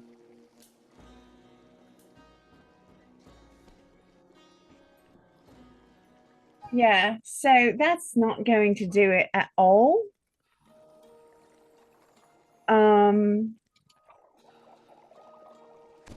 At all. That is like 7. Can 7. Ember chime in when it looks like Yvain is a little? Yeah, well, let's get the result first before we do more rolls. But certainly in a moment, she says, "Oh, Yeah. Also, before I do see. anything else, can I roll my wheel or woe because I haven't done that today?" Yeah. That is a 9, so whoa. She says, "Oh, I see. That's terrible to hear. I must admit that we here at the Alabaster Lyceum do not encourage and have very important safety protocols where we try and keep our students out of such dangerous endeavors. That's horrible to hear. I would be more than happy to take off of your hands the names and effects of these individuals and pass them along to the dean's office with a return address, if you would like." Yvain will step aside and let Ember, because he should have all of the stuff. She doesn't have it. I apologize for being perhaps a little bored. As the folks who found these unfortunate souls,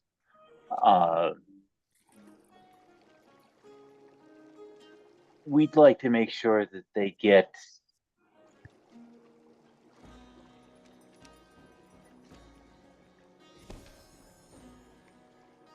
most reverentially passed along to the dean. We had a brief opportunity to speak to each of them, God rest them, and those final words are something I've committed to memory, and I would like to pass those along if I could. Oh, nice. Maybe a persuasion check.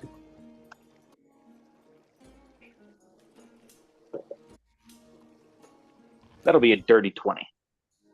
Dirty 20. You see, there's like before was like a little bit of like uncertainty with Yvain, like not like not disbelief necessarily, but like uncertainty of how to like treat it. Was more thinking of it like a logistical problem than an actual like But your sincerity sort of gets through to her in this one. You see like a severity, a proper severity or when she says, "Yes, as you say, the Raven Queen see them in better places." Well, I'm afraid, as I said, the dean is most busy, and we can't always organize a meeting just on the spot. I'm very, very sorry to say.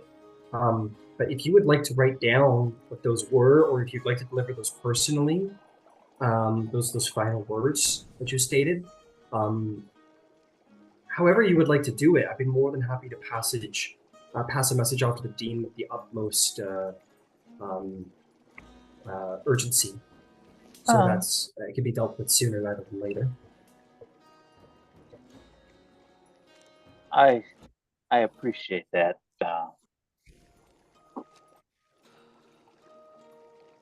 Perhaps we would be better served just trying to find the individual families themselves. I mean, they were here, and they were acting out of information that was found here, which is why we thought to come to the dean personally to keep things reasonable. But perhaps we should just bring it up with Allura. We were on a intercession at her bequest. Perhaps rather than handle this quietly, we should make it more official. Perhaps if you'd be so kind and just give me a moment, sir. I'm going to. Certainly, we have time. Very well. And she will offer for you all to sit, as there is definitely a seating area, and she will quickly hurry off into the bowels of the Lyceum.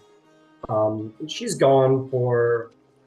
It's a big place. She's gone for maybe like 10 minutes, maybe a little more, maybe getting closer to 15. But she does come back with a hurried step. And she says, well, we'll see how well she... she will come back and she will say, if you want to speak to the headmaster directly, you're more than welcome to wait, and he will be happy to receive you in about an hour. He is currently in the middle of a lesson and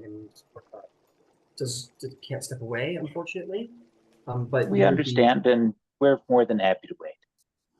Okay, very well. You guys wait. You guys do wait for a little more than an hour, maybe like an hour and 20, until finally an administrator from the headmaster's office comes downstairs and invites you. You'll be taken through the Alabaster Lyceum, so you come to certainly on the ground level, but one of the nicer offices here, where you will see a very extremely old human man. Has like a cane off to the side, and he has wisps of white hair left on his head. You will see, as you would have seen on the door, Headmaster Thurmond Adlin, who is headmaster of the Alabaster Lyceum, very old gentleman. Bill comes and says, "So, yes, please take a seat. I'll come here. You say you found the effects of some of our students in the Crystal Valley Caverns, have you?" Indeed, we did, and Ember will place each skull and the few bones that we took, along with the small panoply of bits and pieces that belong to all four of those students. Oh, he looks at the skulls and kind of, Ion's mercy. This is, yes, my goodness. Well, if you need help identifying them, we do also have their spell books. Do you know which he points to the skull, which one belongs to which student? Yes. Ah, excellent. Very well. Well, if that's the case, I will be more than happy to contact the family. I'm sure that most prominently the families will be contacted, and a great thanks is to be given on behalf of the Alabaster Lyceum for you, on behalf of the families. Will you hope I will perhaps take from you some sort of address or place we could reach you in case one of the families wishes to contact you? We can be reached at the Rousing Spark. Is this an establishment of some kind? Yes, it's down in the dock ward. Okay, the Rousing Spark in the Dockwood. Thank you very much. We will ensure that with the most immediate haste, the families will be contacted. I hesitate to be so bold, Headmaster, but a member of our entourage is a scholar in her own right, and to this point, she has limited guest access here at the Lyceum for research purposes. I would hate to beg a boon after delivering what is a sad outcome for students. But every question not asked is no. So okay. to be bold, would it be possible to get an academian's access for Yvain Starcaller? You wish to enroll as a student here? She will be engaged in independent study. I see. You simply wish to have access to our stores then? Books, knowledge, an opportunity to talk with sages or instructors with areas of expertise. We're presently engaged with the Tal'Dorei Council as investigators and problem solvers. And it was in the course of such a item that brought us into said contact with these 4 past souls. But fortunately, we were able to bring them home, so their families won't have to endure unknown fates for their loved ones. I see. Well, you wish to, what is the nature of your current affiliation with the Lyceum then, Monsieur Ain Scarborn?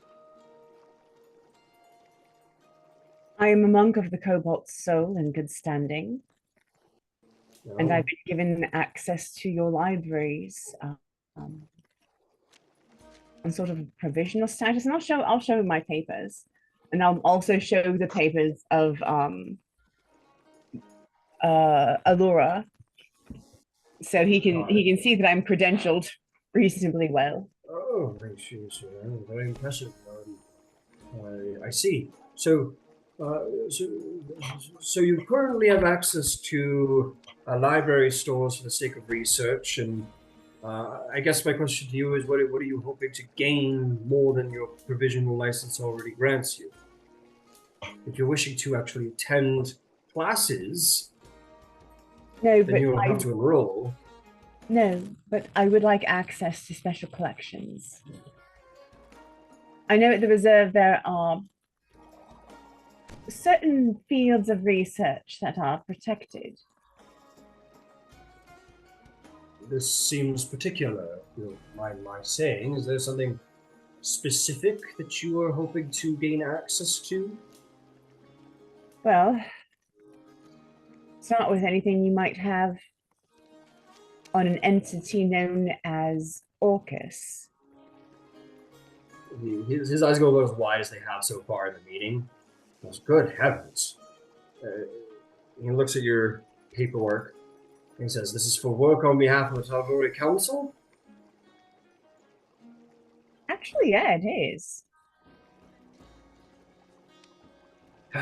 He sighs and says, and he slides the papers back across the table to you. He says, I will write a letter to Allura Vaisurin, the Tal'Dorei Council, and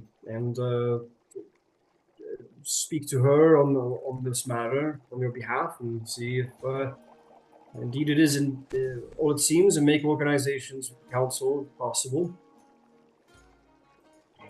That's fair. We couldn't ask for more. Thank you kindly, sir. And my sincerest condolences to each of their families. Indeed. I will, as I said, they will be informed of your heroics and be put in your direction if they wish to speak with you further. But thank you very much for this fine boon, and I will reach out to your Tal'Dorei Council as soon as I can. They indicated that the information that they got about the Crystal Fen Caverns came from the library here. The information from the Crystal Fen Caverns came from... Oh, well, we'll have to perform an investigation, an internal investigation in the school to figure out about these security measures. I assure you, the Lyceum does not encourage spelunking in such dangerous places for students. Young men in particular want to encourage excess bravado, particularly in similar company. Prone to tomfoolery and foolishness, I'd say. We're a school of academian learning, not a place of knightly bravado. Very well. There's nothing else. I have a meeting I need to get to that I'm already late for. Thank you for your time, Headmaster. Very well. You go. And he will, not leave with you. He'll get out some papers and start doing some writing, but probably an exceptionally busy individual. You guys have. We'll see. We'll see if he's the Tal'Dorei Council turns out on your behalf.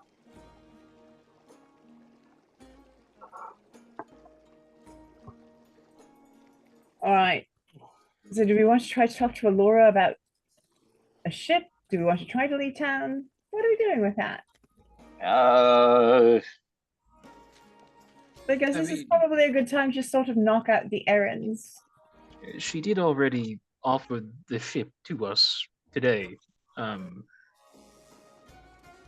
We could probably give it a little bit of time and breathing room. I think if we're going to go afield, it wouldn't be amiss to perhaps try to complete the panoply for Beverly and potentially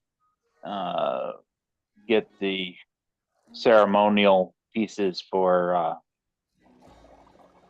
our archer extraordinaire.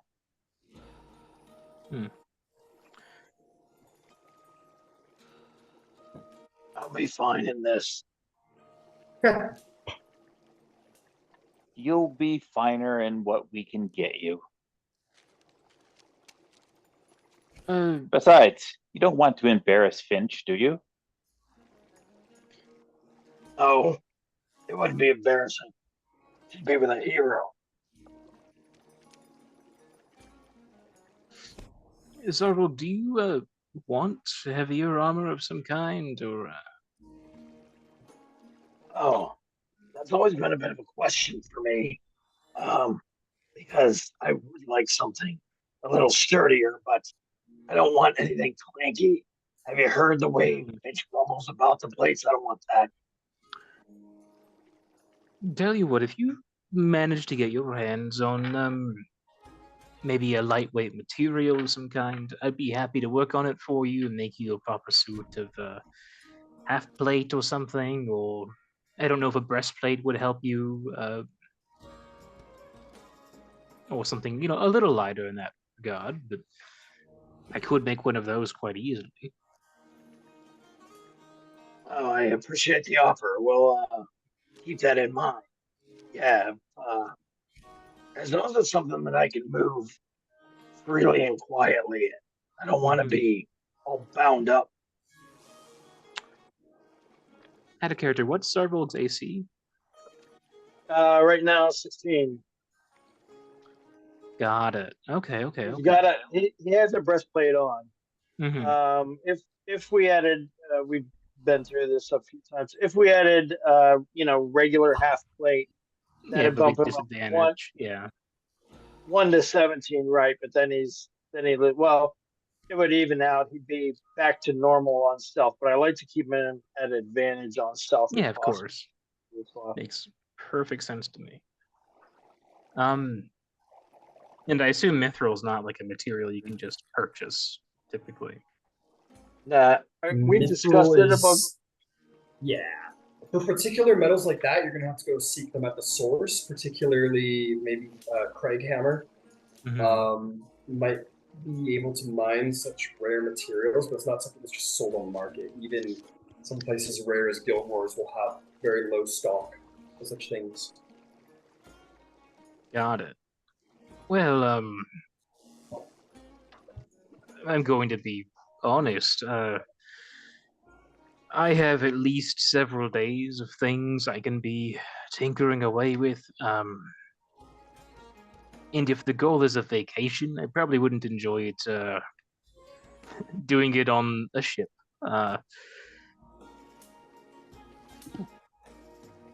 But if we do want to leave immediately, I will do my best to accommodate.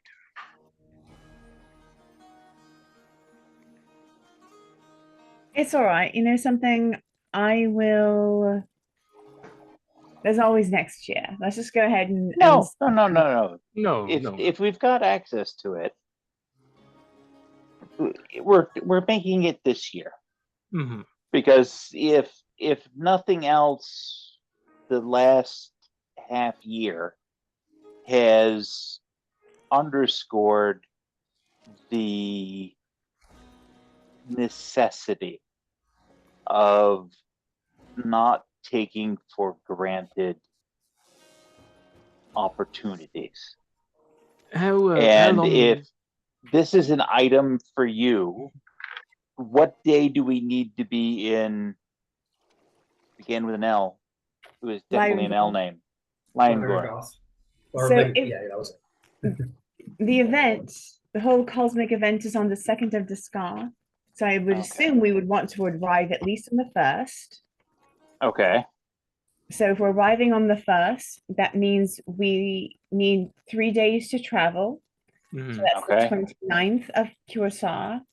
Okay. That's the 8th of Curacao. So if we leave on the 27th of Curacao. Okay. And that's 3 days from today? 3 days from today. Okay. So we have 3 days.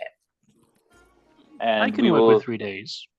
And we should probably negotiate having the airship to take us to Vasselheim afterwards. Because we're heroes and shit. Perfect. So really, really quick, Lynn, I want to answer your question about Mithril. Go ahead and roll me. I'll give you advantage because you're proficient with you're a dwarf and you got stone cutting. So roll me. Let's call it a history check because this is or a nature check. Either one, because this is about where Mithril is mined in the world. Okay. Got it. So you said do it with advantage or do it with stone cutting? Because of stone cutting, I'll give you advantage. So I believe that's what it does, right? So stone cutting effectively gives me expertise that technically isn't expertise on history checks regarding the origin of stonework. Okay. So it sort of does, yeah. Yeah, but you're a dwarf, and it's your background kind of. Are you proficient with Smithing, Yeah, masons, Just take the advantage. Just don't worry about stone cutting. This is nothing to do with stone, but take the advantage. Awesome. That's very good for me because the first roll was a 4. So 15 plus 9 is 24. 24. You know there are 3 places in Tal'Dorei that Mithril is said to be mined from. The first of which, quite exponentially, is the Grey Spine Quarry in the dwarven city of Craghammer. That is the most notably mined and exported place. There are rare reports that the mines of Kymel have uncovered it here and there, but those could just be rumors to draw in prospect miners. But it's possible. The last of which is that there is trade guilds in Singorn, one of which is known as the Mithril Fellowship. That would imply that the Elven City does mine some level of mithril. But certainly the most exponential place to get it would be in the Grey Spine Quarry, or in Craghammer itself. Understood. Now, with that said, Lyrangor is very close to Craghammer, and they do export mithril. And Lyrangor is known to be a place of great finery, of magical finery. That the mithril is about as rare, precious, and magical material as you can get. So there's probably a good chance you'll find some mithril and some skulls in Lyrangor. In Lyrangor. Alrighty. And Lyrangorn is where the event is held, is that correct? That is the event your name must hold. Understood. And so here's the thing. I can wear half plate, and mithril is sacred to the Moonweaver, but other metals I don't care for.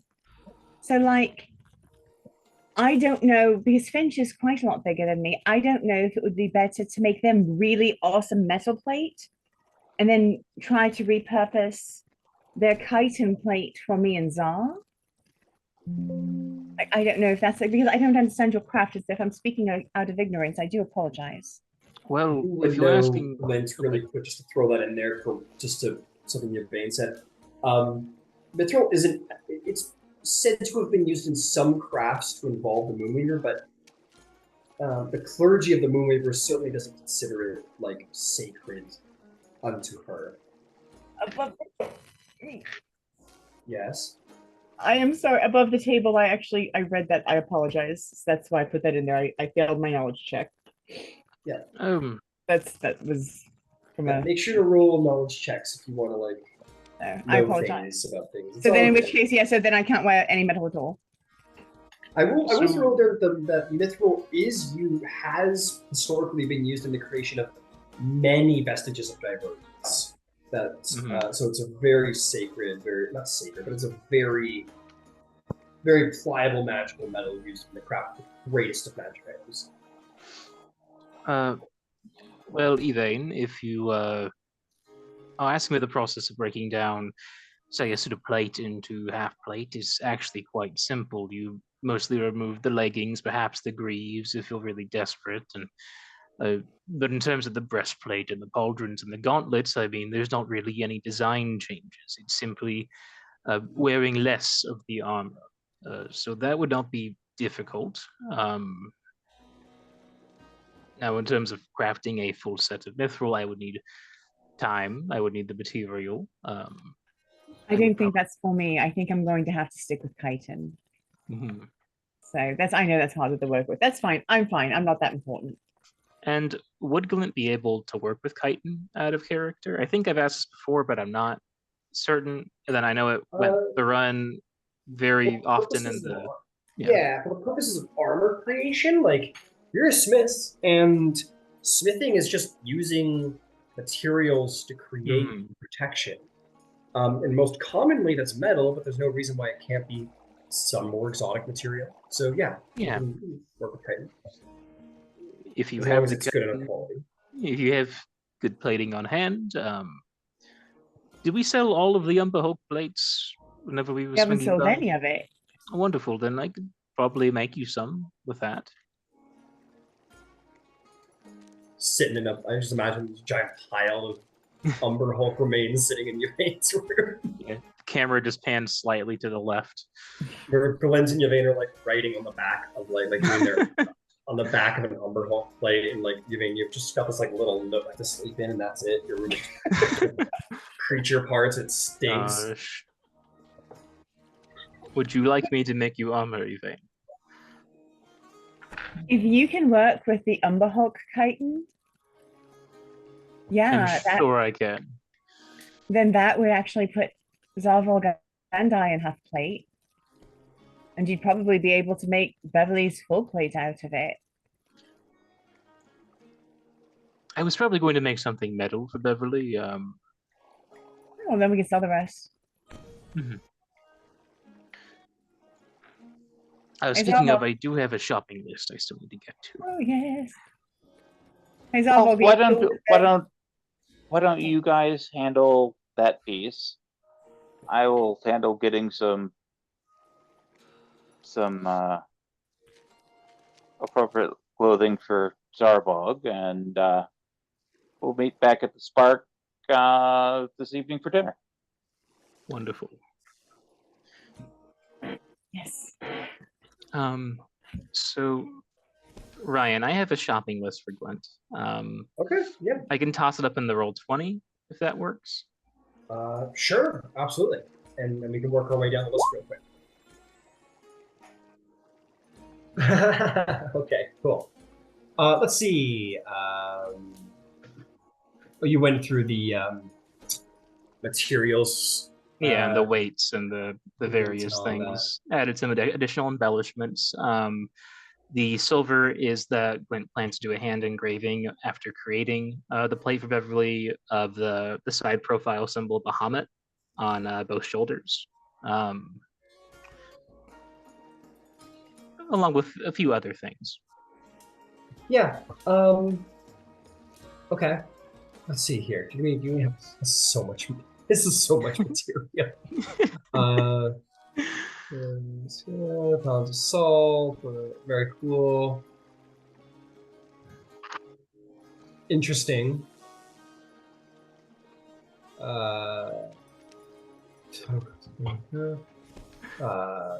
diamond.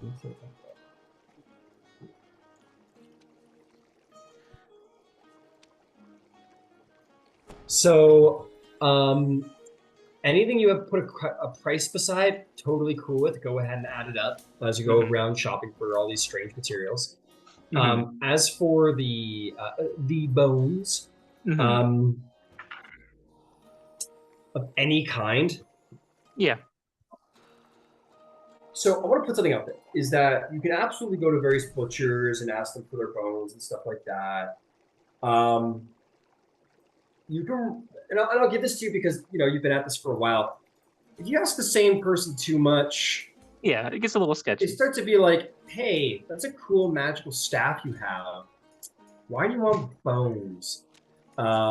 Especially in the wake of Vecna's, it's still very alive in many people. So I'll let you. You can definitely go to various butchers and collect as much bones as you want. I will have you make me a deception check. Every time you go out and make one of these outings, the DC is going to win this because excellent. People are on the lookout for baddies, right? Yeah. Not that you are one, but that's a 16 on my deception check. Okay, you go out and you are going to find, without raising suspicion of a 15 DC, I'm going to say you find enough bones for like. Man. I'll roll for it.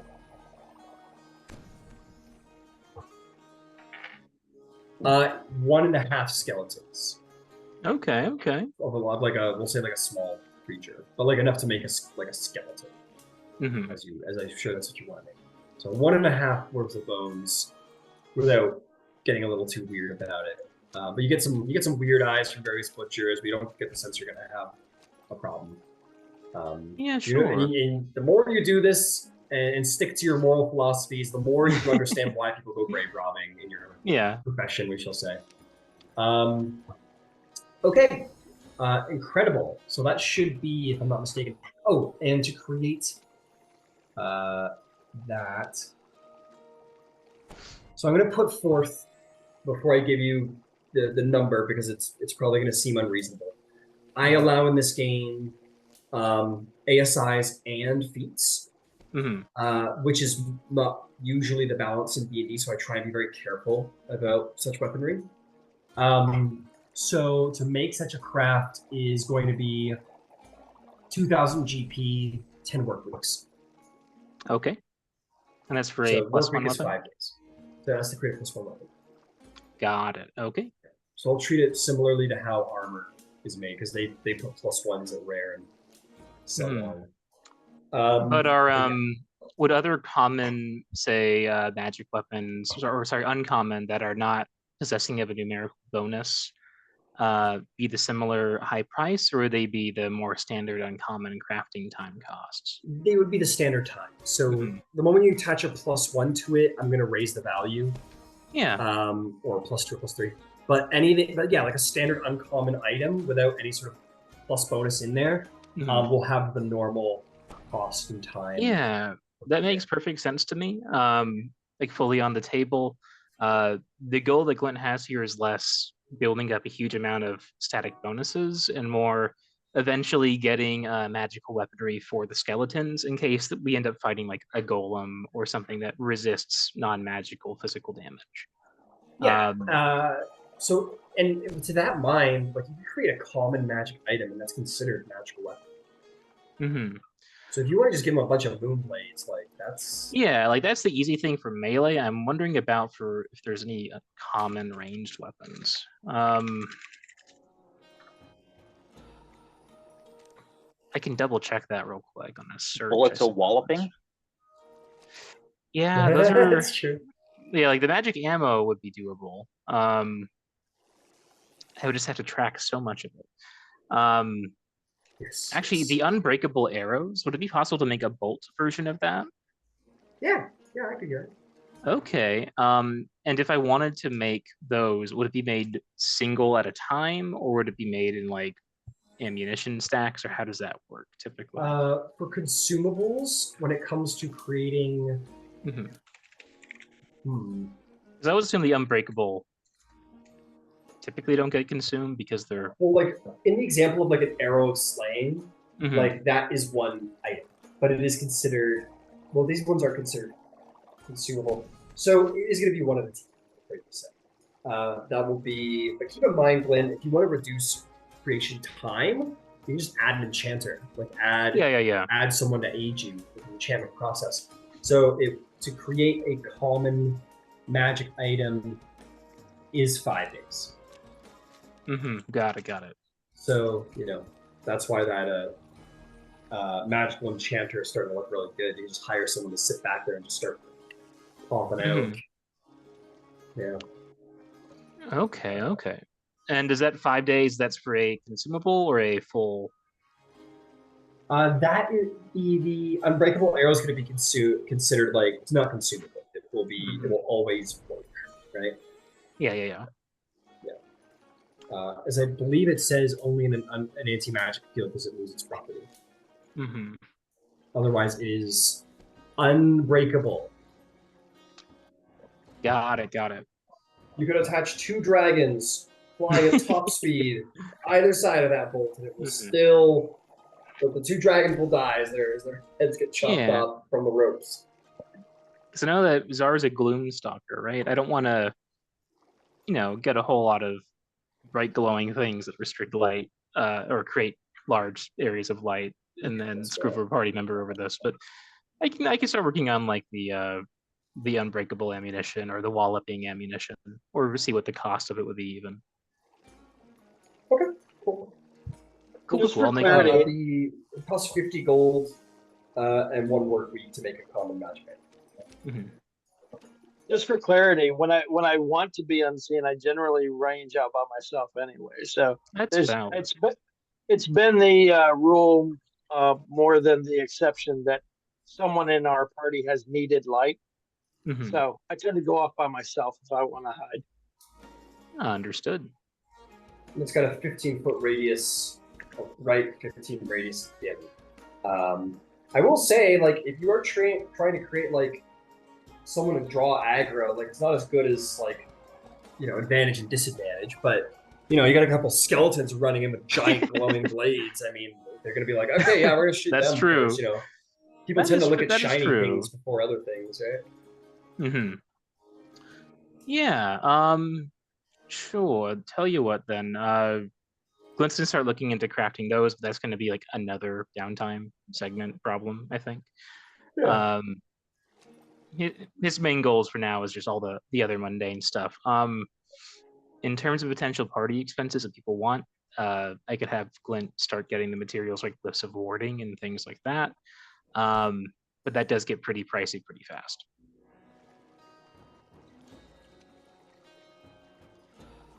You also Yeah, sell scrolls. That's also a good way to make money. Yes, price is actually one of the other reasons that I haven't pursued the +1 more in armor class so far. Is that it's just like such an effort and such an expense to get 1 more AC that I've been like, I'll get to it when I get to it. Yeah. So that enchanting room would be real useful for it. The enchanting room would be, and also like you could hire someone to stay there and do that passively for you while you're off the bench and come back. Here's the magic items I made for you guys you wanted. So, but anyway, let's move along to, why don't we say Ember and Zarval, because you guys go looking for a cool tailor. You go to the address, and you are going to come to a place called Elindra's Elegance. Nestled into the heart of Emon, you see the illustrious. Oh, sorry. Hold up. Working here for a second. Get out of here, you. No.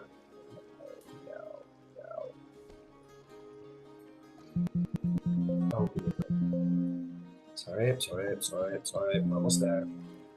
You get to Endar's Promenade, and you are going to see, nestled up in there, Elindra's Elegance. It is a stately 3-storied building with a grand facade of white marble and sparkling crystal accents. The large arched windows are draped with the finest silks, offering a glimpse into the luxurious interiors and exquisite garments within. The place, it looks like Gilmore shops here, like just on the outside. And Zarval, as you arrive here at this like glittery, ostentatious, elegant place of finery, you feel what you feel.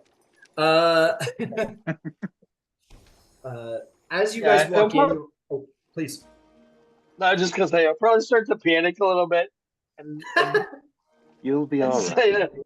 Say to Ember, I don't like the thin stuff with all the holes in it. It's got the like really thin thread in all the holes. It looks like flowers or something. I don't like it. It's itchy. Fair enough. You walk inside and you will see the atelier. And upon entering, you are greeted by a lavish showrooms where mannequins are dressed in the latest haunts of courtier design that stand under a magical spotlight display, each and every one.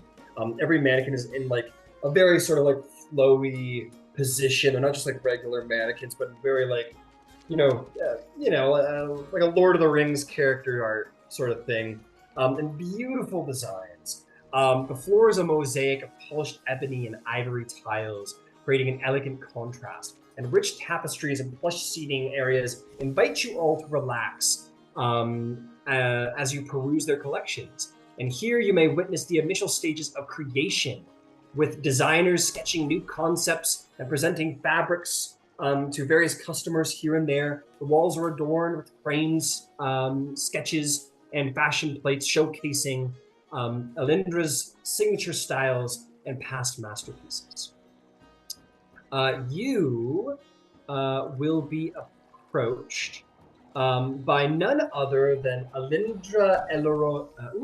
She's got a name. Alindra Elorian, who walks over, this half-elven woman with a keen eye and sort of magicalness to her. Let's see. She approaches you. She has green eyes, long, thin, blonde hair that comes back perfectly without a single knot. Or she's just the air of perfection in a beautiful design of timeless purples and silks.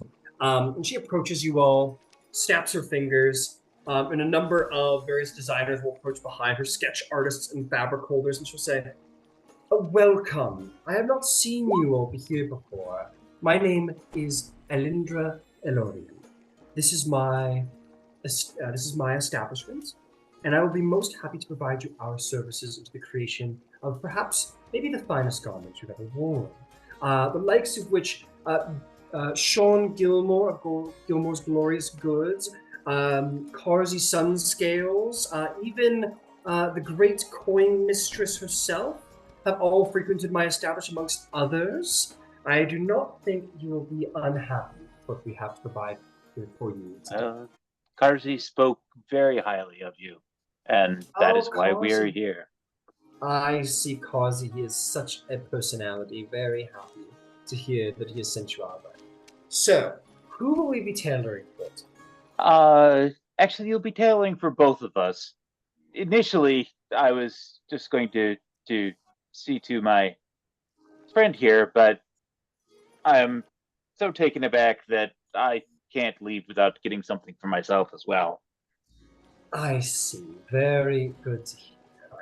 I think by and far the most challenging endeavor will be for my friend Zarvalg. Looks over to you, Zarvalg, and she definitely gives you a look, and you give. There's an immediately she doesn't like you and you don't like her. You're looking at her like she's your torturer, and she's like you're gonna be difficult to work with. I can tell, and you guys sort of there's an immediate lightning between the eyes. And she says, "I see. Well, I am always up for a challenge, so long, of course, you have the coin." Oh, coin's not going to be an issue. Wonderful to hear. So, what was your name, sir? My name is Ember Van Zon of the Ember Aurora Van Zon. Concordant. Of the Aurora Concordant. I see. Well, welcome to my establishment. So, we will be working with, this was your friend Zarvalg? Zarvalg, yes. Very well. Of course. So, how will we be beginning here? Why don't we take a look around the showroom? You can point out to me some fashions you find desirable. Let's see what we can do for you. And she'll take you both, and with her little band of creators behind her following along, we'll take you to some of the various sketching designs and mannequins, and we'll start to say, so, Mr. Zarvalg, tell me about your style. What is it in my room here that speaks to you? How would you like to be? How would you like to be dressed? And he's clearly very uncomfortable, especially speaking about it. So he'll be like, I don't really know. I don't have a style aside from, furs and bones and such. But as he's looking around, it's clear that he's not paying attention to the design of anything, but he's a little drawn to specific tactile stuff. He's feeling like silks and satins and anything that feels like it's silky and comfortable, pleasing to the skin. He's drawn to, even though he's not able to bring himself to say that. Got it. And maybe even to your, I don't know, disappointment or annoyance, the designers are watching you, and they're scribbling down notes or furs and bones, and she's like, we can work with, I think, furs, certainly. And then the designers watches you touch certain things and gauge your reaction, write down every time you touch something you hear and up there of pen on paper. Someone follows that person around, there's a young boy with inkwells who's following around the various designers. And they make their way about the room. Oh. I see you like something perhaps that is enjoyable to the skin, perhaps. Yeah, that doesn't bother me too much at all. Also, nothing tight. I don't like anything tight. You hear from like yeah. Perhaps it would be useful to give a demonstration in your everyday wear of the kind of motion that you would want out of some formal clothing. Indeed. So he immediately starts. So he's trying to. This is what he's been concerned about since the very first time they went to something where he had to dress up, which was that something would happen and wouldn't be able to react quickly enough.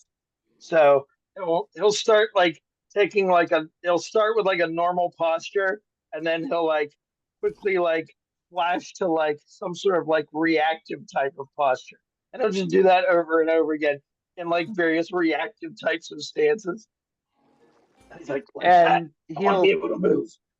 And he'll need a frog and scabbard. It's got to be able to hang on him appropriately. Frog. I see. Yes, that's the belt accoutrement for a sword. Oh, I thought you meant like the big bullywog that they were riding. No. Oh, goodness. No. Well, let me ask you this: is there a type of there are many racial cultures here in Tal'Dorei. There are the elves of Seangorn, of Lyrengorn. There are, of course, many styles here in Emon itself. It is a sort of hodgepodge of various cultures coming together, which is why we love it so much. Is there any culture that calls to you, Mr. Zorvolg? Any sort of stylistic culture that comes to you? Kind of scratches his chin a little bit, and he's like,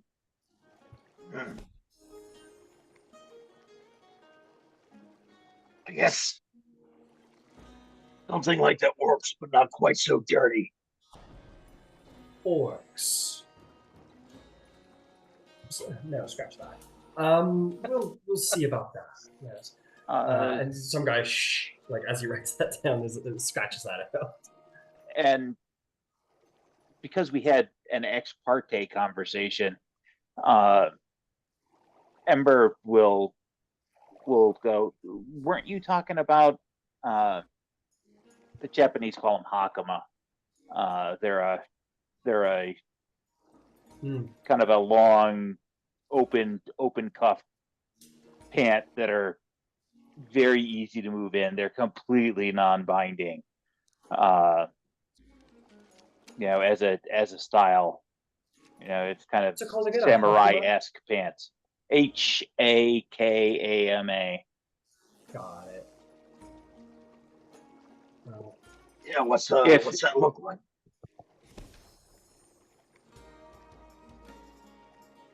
So he probably would have seen something.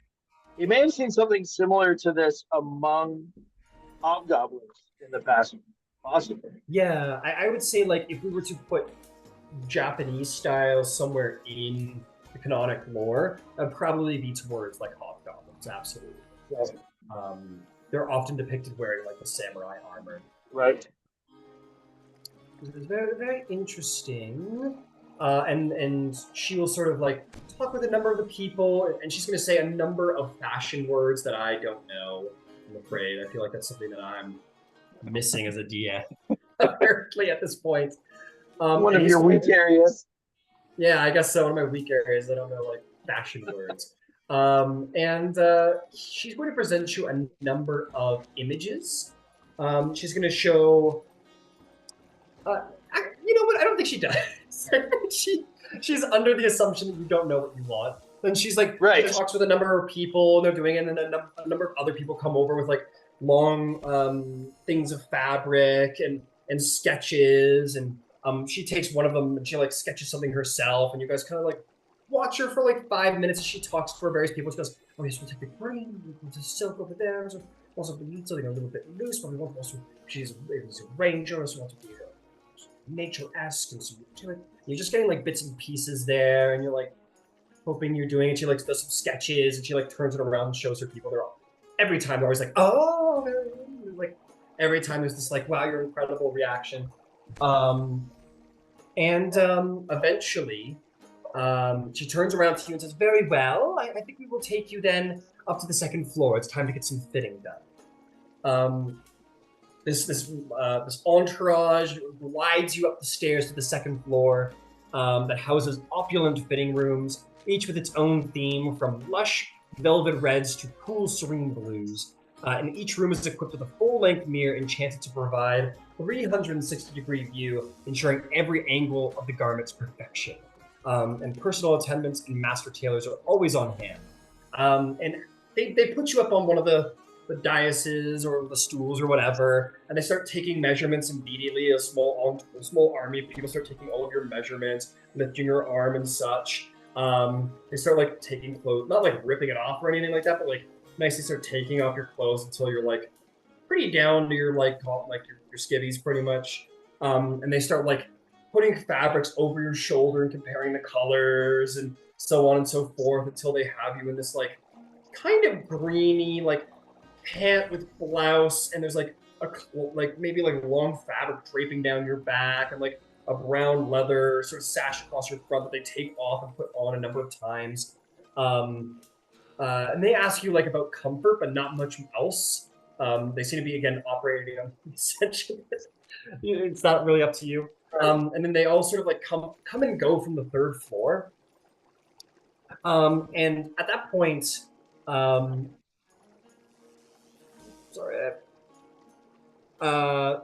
Elindra will go to you, Ember, at that point. She'll say, "Come with me if you'd like to see where all the magic truly happens."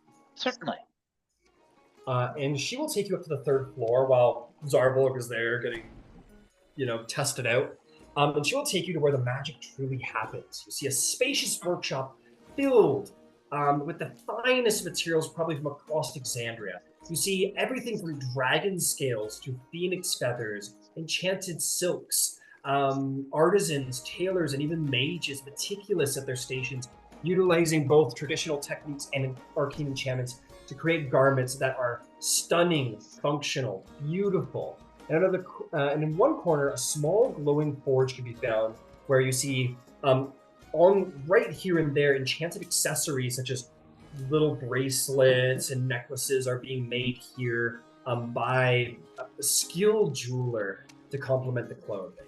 And you see in this moment of these like green fabrics going through and are being cut and enchanted and created here for Zarvolk's garment. You see it being created before you until it's brought downstairs. Weaved with very fine threads of mythical and gold. Eventually, she'll take you back downstairs, and Zarvolk will be adorned with the final product after about an hour of work. And she is going to put it on you, and you will be wearing this outfit, which I will put in the Facebook chat.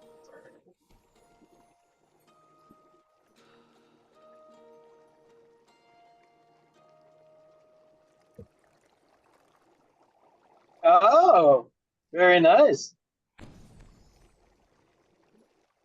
That will do. And you can move okay? It's not too binding? Yeah, no, it feels good actually. Fantastic. It's beautiful.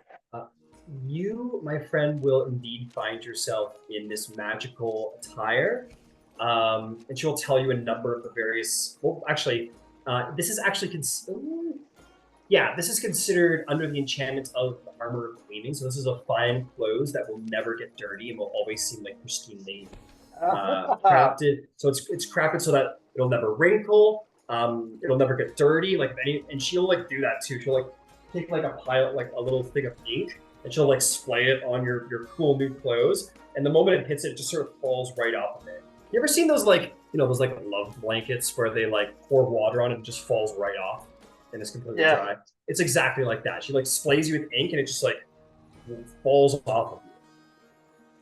He certainly had no hangups about remaining clean, but that's going to be impressive. So he'll be like, "Oh, I like that," and then he'll Yeah, and you kinda- can move. You have great coordination. You find that the fabric Right. even sort of like it stretches, not like in a ripping kind of way, but it just like it's flexible with your movements. So it's not too binding. It's nice and loose. It's got nice airflow. It's a good. yoga It's very pants suit. good. It is. It is. it's so comfortable. Now he'll lean over to Ember and say, "It's kind of slippery inside, but like in a good way." And you look exceptionally dashing, if I may say so.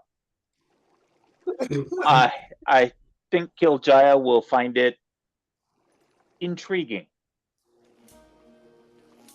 And his eyes widen a little bit at that. Eyebrows perk up a little bit. I just realized if this stuff can't get dirty, it's also going to protect itself from Zarvol's own dirt, his own body dirt. Yeah. We'll keep that nice and on the inside, and not so no sweat marks or anything like that. And she will say, "Well, I am most delighted to have been of service. That will be 150 gold pieces." I've got that. Oh no, I like this is an early present to you, Zarvog. Can we do one in a black and maroon as well? The very same. Yes, I love the style. Just to give him some extra options. I see. You want it the exact same? You don't want any slight variations?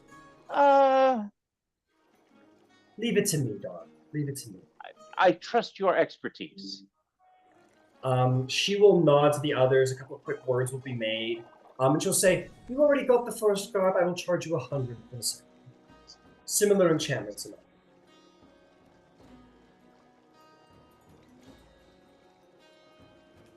And if you are able to hand over the gold, Absolutely.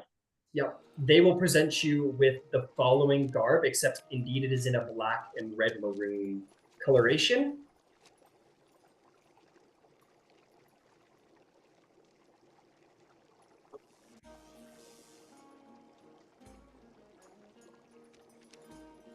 So it's similar, but not the same. It's similar, but a little different.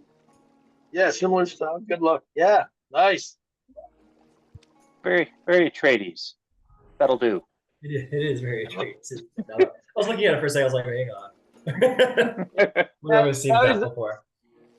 Now he's actually starting to like put his shoulders back and puff out his chest a little bit, and he's like, "I look like a general."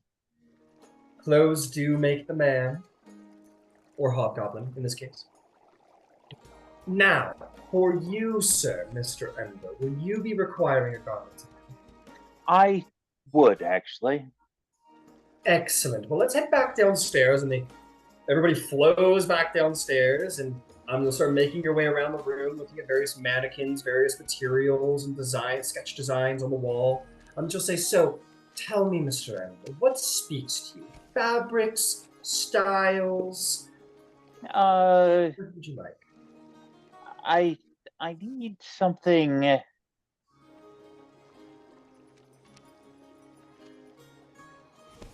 I need something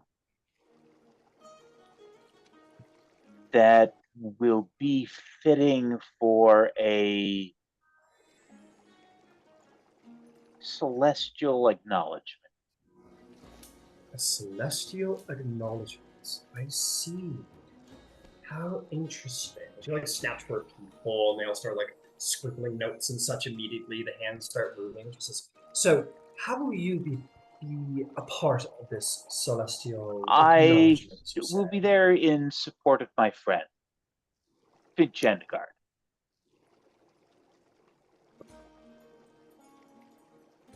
I see. Vinchendgard. Very interesting. Now, if I might inquire, you'll be there as a close friend or want to be looking presentatory. Do you wish to have representations of the Platinum Dragon? If we could do, yes, I think that would be fantastic. Very And well. and maybe if we can throw some small accents for the change bringer, I think that would be appropriate. See, very well. Changebringer, Platinum Dragon, very, very military. Everyone goes, oh, she says that word. And goes, Changebringer, mercantile, very, some gambler a little bit, maybe, perhaps. There's like, writing some more. And says, very well. And you'll be on the side here, functioning as a sort of, as a friend, a supporter. Yes. Very well. Is there anything else that you can give me to attribute to this outfit? Is it religious? Are you coming as a sort of? Indeed, you'll have this accoutrement, but are you coming as a sort of an acolyte-like appearance, a devotee? I recognize the importance of Bahamut in Finch's life and the direct boon granted us by their presence. They are a traveling companion of mine, and I am there in support of their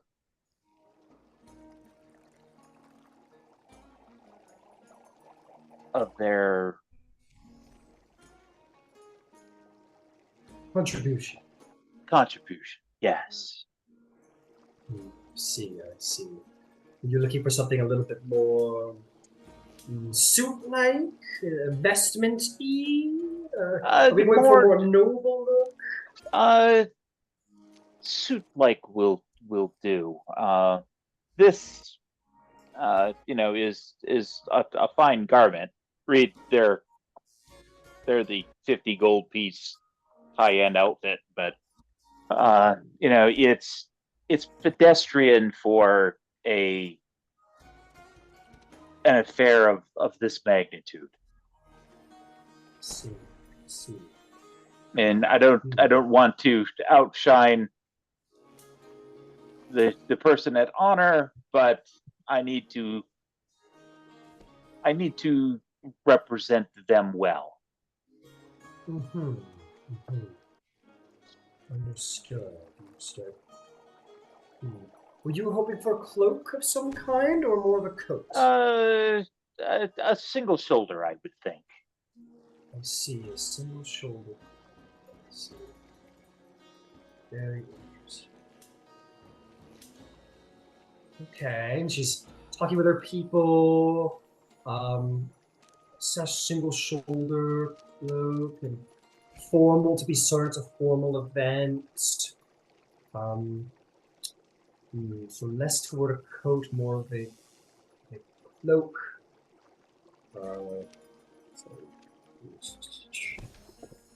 There.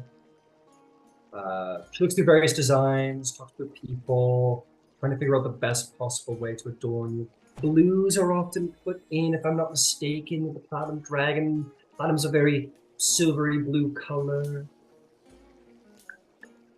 All right. This is a tricky one. Putting me through my paces, admittedly. I understand entirely.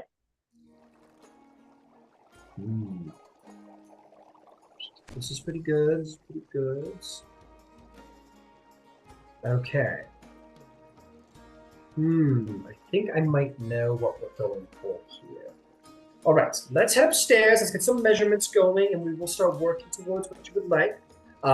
We'll bring you upstairs, and similar to Zarvalg, measurement screen happened, and Zarvalg, you can sit back. I'll bring you like a little flute of something to sip on while you watch.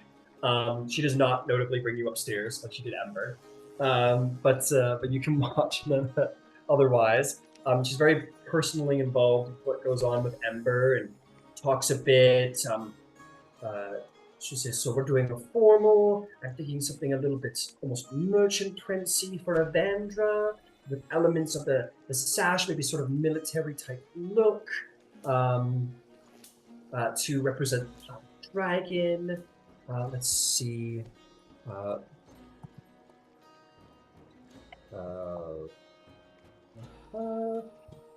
Oh goodness. Okay. Let's see. Anything else we have here? Could be good. Oh, you want the shoulder cape. Okay.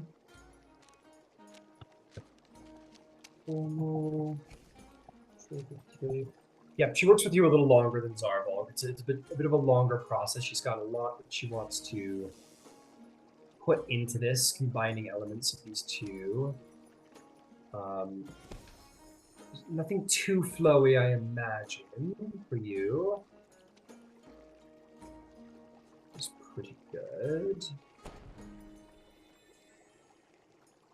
I didn't make the right choices. It's pretty good, actually. Okay. I've given myself lots of options. We're going to make some final decisions.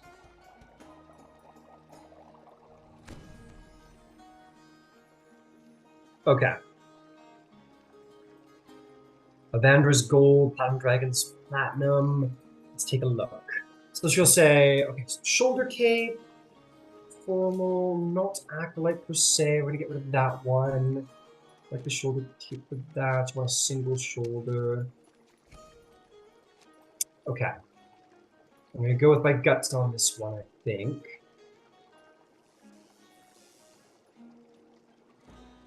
This one's a little draconic, but I think we'll stick with this. All right, and after all of these, talking to herself, she's eventually like buttons you up and puts you together. And in the end, she is going to produce something that looks like this. So I'm going to give you the back, and I think I don't really have anything for the front, but this is the general idea between everything. The blacks will be a little bit more of like a navy blue, however, not slightly more toward the blue section, but I'll have this long sort of white overcoat. There'll be elements of gold implemented into it, platinum buttons throughout the outfit, so it's not too gauche and over the top to sort of draw too much attention, but it does have elements of both gold of Changebringer, platinum of a platinum dragon. It looks sort of, there's a religious accent to it, but does have that sort of platinum dragon militant look.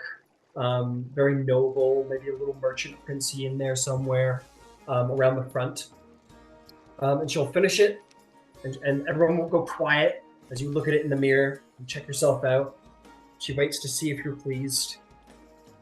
Oh, that is absolutely fantastic. It's good then. This fits your desires. Absolutely. I am so glad to hear it. Excellent. And everyone sort of, there's not from her, but from the rest of her people, sort of a little common sigh. You get the sense that people weren't sure they were going to do it justice. But she always comes out on top. As well, I'm very glad to hear that you are happy with your outfit. Excellent, fantastic. It has the same enchantments as Mr. Zarbold's, where it will be constantly in a state of cleanliness. It cannot be tarnished or wrinkled too intensely. Is there anything else we could do to provide you, Jeff? I have a tricky question. If I were to present you, and I will minor illusion, since I have keen mind, and I travel with both Glint and Yvain. Yep. If I wanted to make outfits for these two,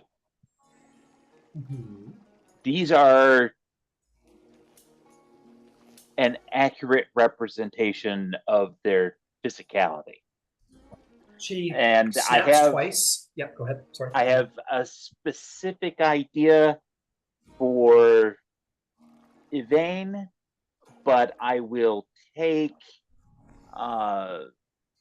suggestions for my other friend, because I've known him a shorter period of time. For Yvain, I would like a dress that incorporates constellations. And specifically, and Ember will wave again, and the major constellations that are on Yvain's map will be shown there. Very well, Transformations. And this one, the dragon. Yep. If it's possible, would be more than willing to cover the cost for continual flame in small bits, so it has that interior glow to it. Interior glow. Would you like the star-like constellations to have an active glowing enchantment upon them? If that can be done. Of course, anything can be done in my shop. Internal lights, glow for the stars. Okay, you've given me plenty. Is there anything else? That's it for her. Okay. Maybe I take that back. Maybe a shawl, of some kind, perhaps a little diaphanous. I think that would fit the motif. I see. Okay, very well. If there's nothing else, I can get to work on that. We'll call it 150 gold is my usual fee. Okay.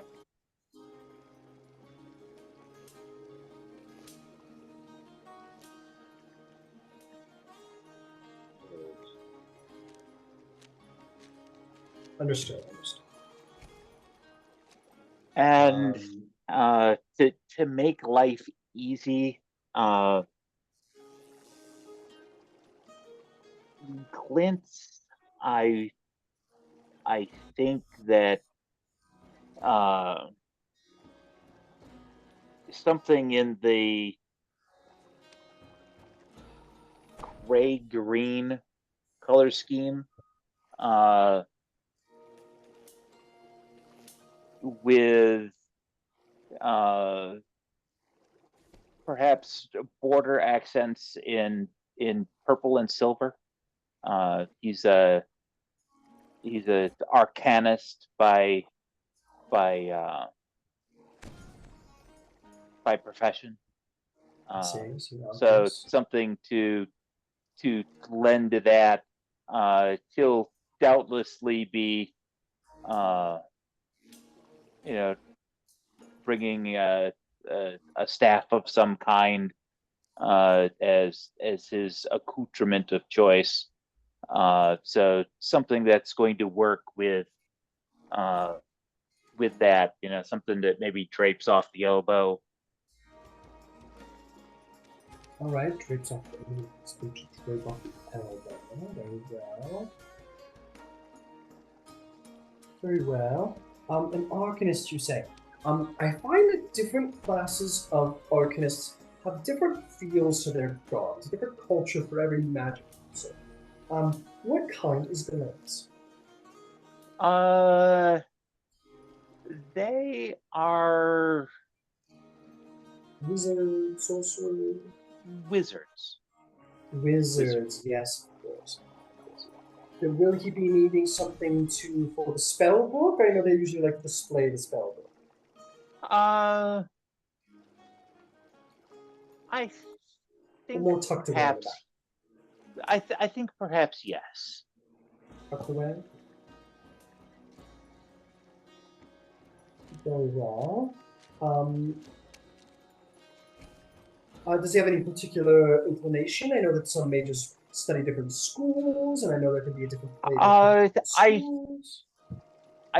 I think he prefers to keep that non-specific for a variety of reasons. Very well. Is there what else do we have? Is there anything else for this mint? What about racially? What race are they? Do they abide into the culture of their race? He's a dwarf. So they are sturdy folk, but solidly built.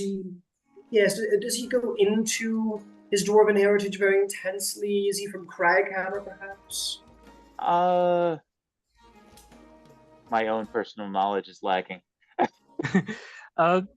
Glint is. He's mentioned it a few times when you're shot. I think the perfect memory would probably serve Ember there. Yes, he originally hails from Craghammer, so anything that is flavored that way would probably be appropriate. Understood. Okay, well, this is going to be plenty to work with, and if there's nothing else, I will see to it. That handles our dressing accoutrement, I believe. Well, then I will have these worked on, and have them sent unto you in the morning. That would be fantastic. I greatly appreciate it. Thank you so very much. Of course, it has been a delight to dress you all, and if you ever require anything else, you know where to find me. And please, tell Carsey I did say it.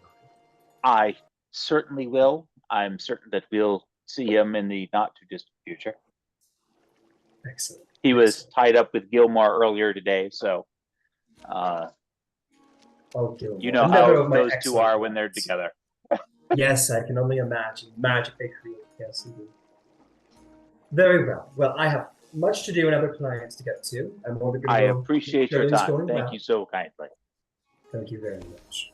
And with that, you two will be shown out. Zarvolk, you've got your shopping bag at your side. And both of you are dressed. Well, it's up to you guys if you're dressed or not right now. But both of you walk out with like some big shopping bags, some really nice bags. You guys walk out, you're feeling good. You walk down the main street of the Endar's Promenade. Maybe a couple of little small kids like watch you go by and like, oh, I hope I could get one day. And yeah, you guys are going to be looking pretty snazzy at this next event coming up. But let's go to our break. Let's have our break now. We're quite a bit past time. We'll come back. We'll see what Yvain's up to, if there's anything else the party needs from here and around. And yeah, let's take our break. Awesome. Okay. Right. All right. So, garment shopping is complete. The menagerie of strange raw materials has been acquired by the most sketchy member of your party. Yeah, you guys are all like sitting there like having a drink at the bar, and suddenly these like servants come in with like bags of canvas, many pounds of just like iron ingots just being lugged in, some pieces of leather, like a whole stacks of leather, timber, just like firewood, basically. Some small like chests, some bags of salt, just like really the most random shit imaginable, comes through the door. Oh, thank you. Good. I was just gonna say, Glint is like that kooky like person in your neighborhood that like You never know what project they're working on exactly, and then like later they have like a full like roller coaster in their backyard or something. You're like, what are you doing with your life? Never Yeah. seen the inside of their garage, but you always hear their tools. Nice. Yeah. Comes in with like a number of like locked chests and like a literal bag of bones, maybe 3. Oh, thank you. Just up the stairs, this way. Yes, sir. Right. Are you the one with the alchemical silver? Yes, yes, sir. Is that what this is?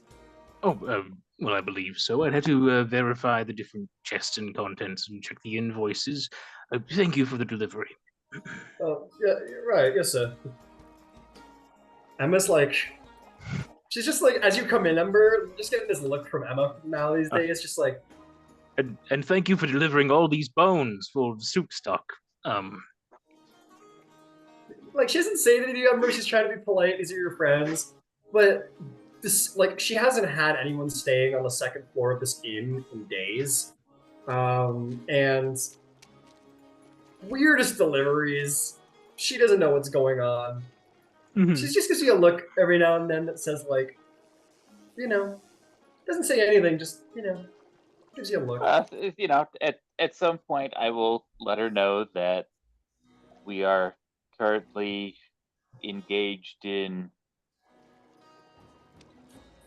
looking into buying some property and Oh, good. having something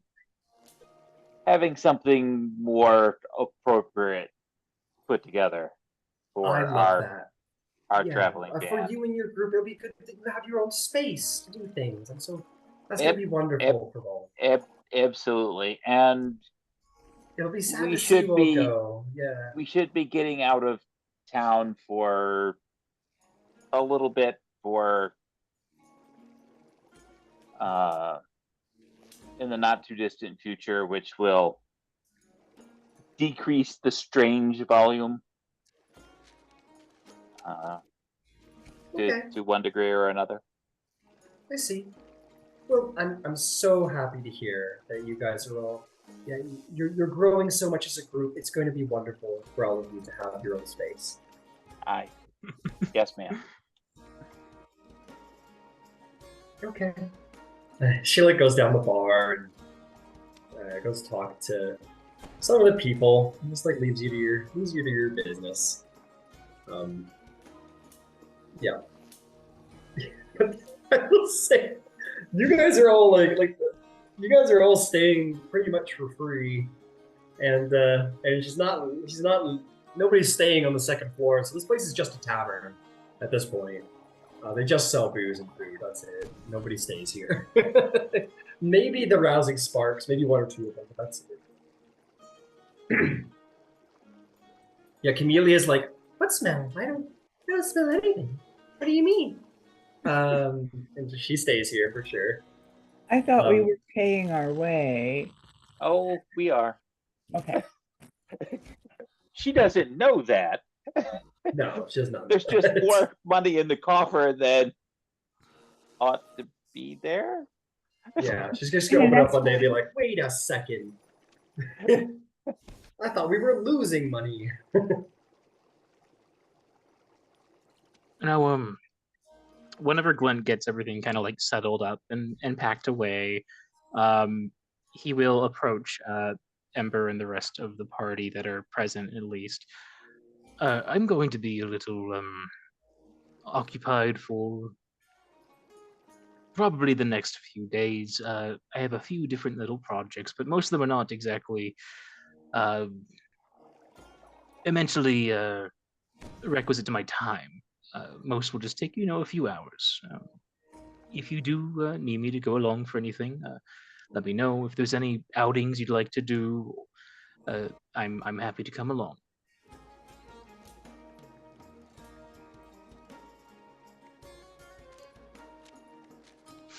Cool.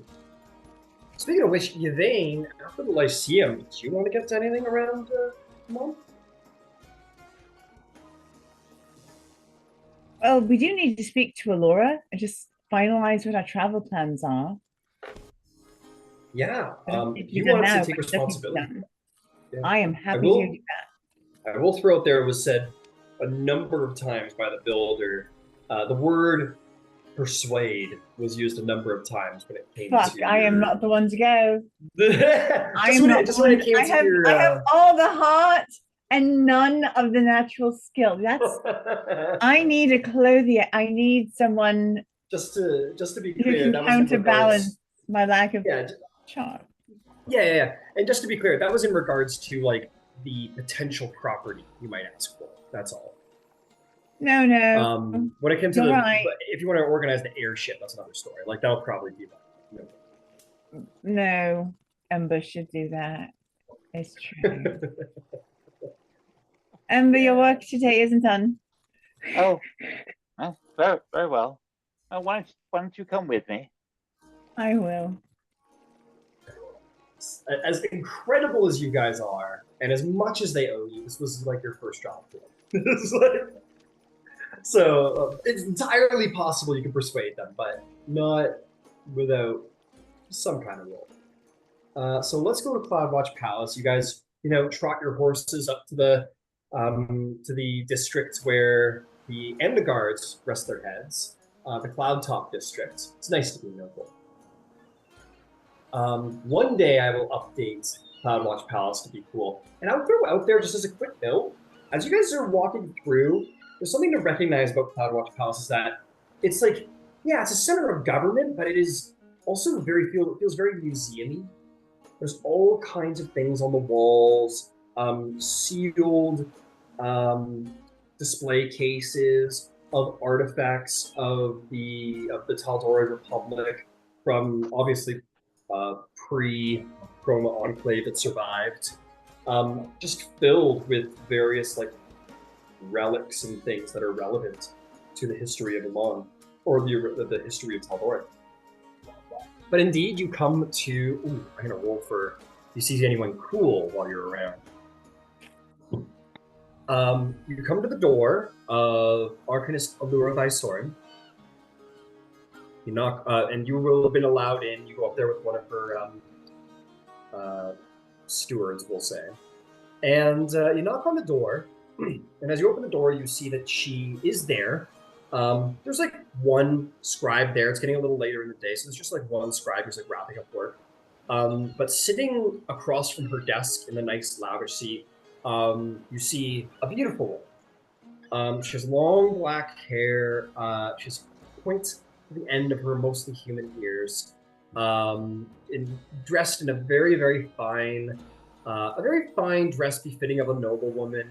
And a very sort of like down to business face, but she truly is a beautiful half elf woman, with two little blue feathers sticking out from behind one ear. And Allura will sort of look up, and she'll say, "Oh yes, Yvain, Ember, please come in. I was just telling the Coin Mistress about your achievements." The woman will rise up, and she'll say, "Well, it's a pleasure to meet you. I am Lady Vexalia de Rolo, Master of Coin, and I owe you a big fucking thanks." She'll just sort of walk up to you and grab whoever's hand and give it a shake. Oh, Yvain will step right up. Is what I imagine comes out of Yvain's voice. She says, "We have been struggling with our certain debts and the knowledge of this mine and these ruins we found and all of the various chambers within is going to be a great boon to our coffers. So I owe you all immense thank you for what you've done. Well done." You are entirely welcome, Your Ladyship. We are pleased to be of service. Well, good. I'm going to have to be making more service of you all. I might have to steal you from Allura one of these days. Probably cut through some red tape. The most dangerous tape of all. What was that? She looks at both of you. You both are speaking over top of each other. We do love cutting through red tape. Oh, excellent. Well, that's just what I need. You better be careful, Miss Vysurin. I might have to steal these from you. And to that end,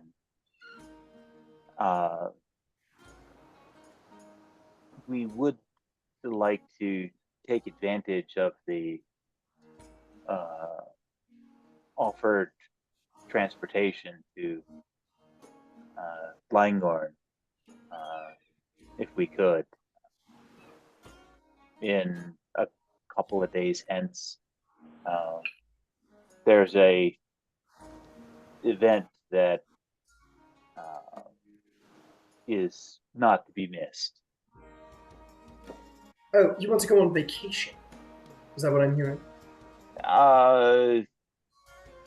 There is a bucket list item that needs to be experienced. And Well, there is a circle of druids with whom I can study. To the best of my knowledge, it is the only circle of druids of its kind. interesting. Well, if I'm in charge, and I know I am, of these sort of expenditures, you're most certainly approved. Allura, you're clearly working them too hard. And Allura just kind of gives her a little smile. She says, well, I'll write up something official, but let's get you on an airship and get you the hell out of the mall. I know I would need at least a week in the bath. And to that end, while I'm being direct and forthright, shortly after that excursion,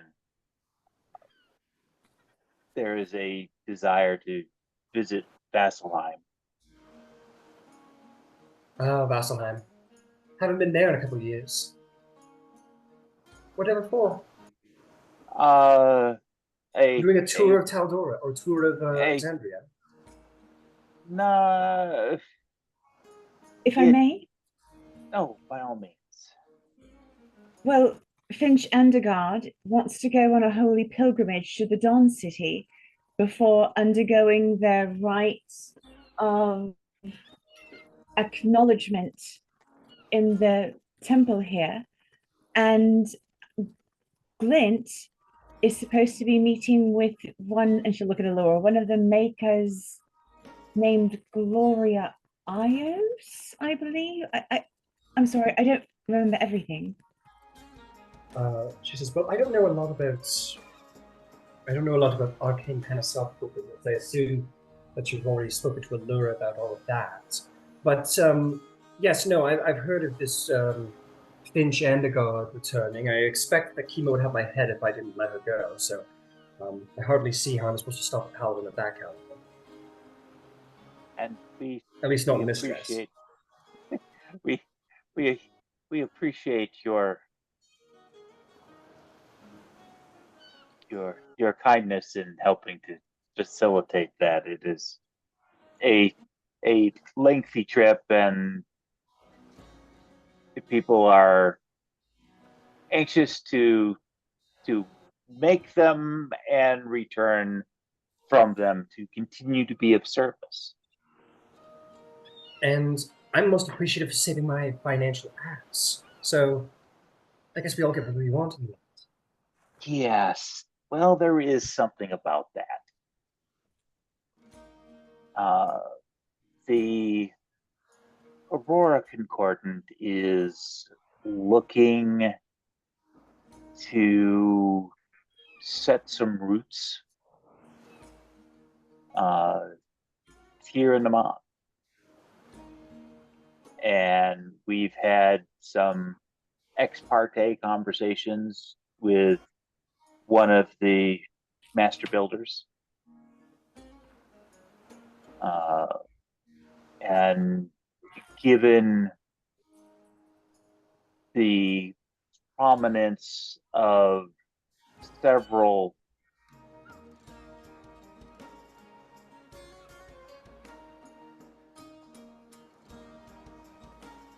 several Several- deific personages, not only in our group, but to whom we owe thanks for our ability to be of service. We were thinking of opening a abbey for pilgrims.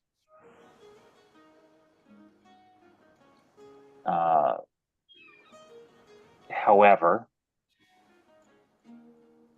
we find that not only is purchasing property and getting the edifice built challenging in and of its own right, but there is to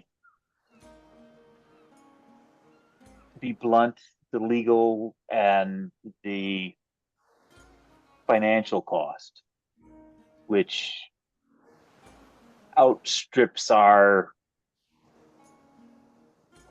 reach somewhat.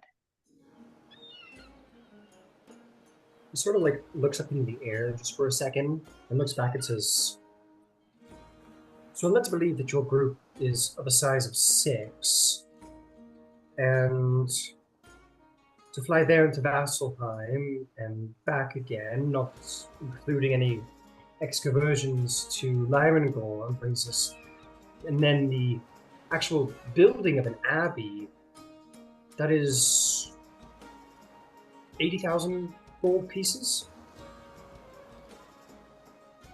I would suspect something in that ballpark. You're more significantly informed than we are with regards to expenditures on that order of scale. It's given the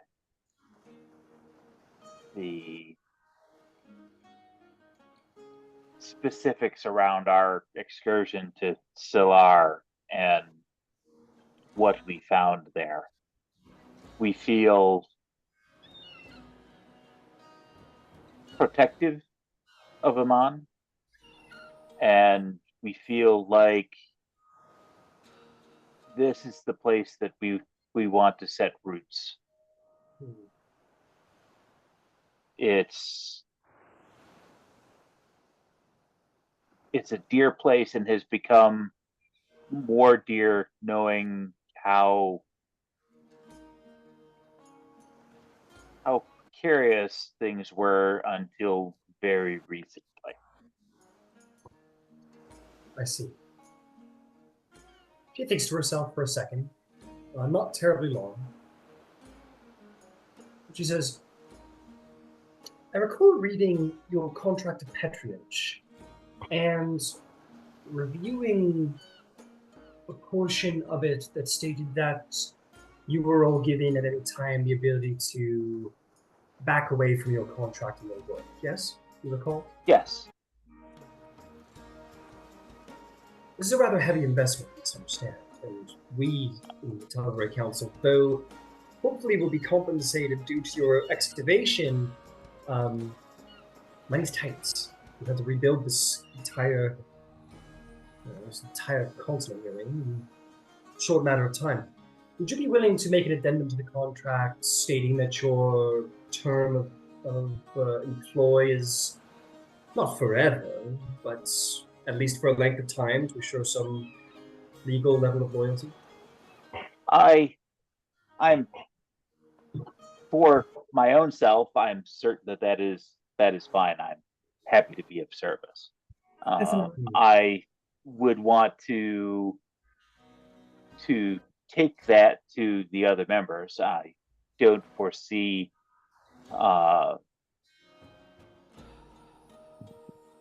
Finch Andegard being of quibble with an extension of service. But I wouldn't want to speak for the other members. I don't foresee that being a difficulty. And it certainly is a very reasonable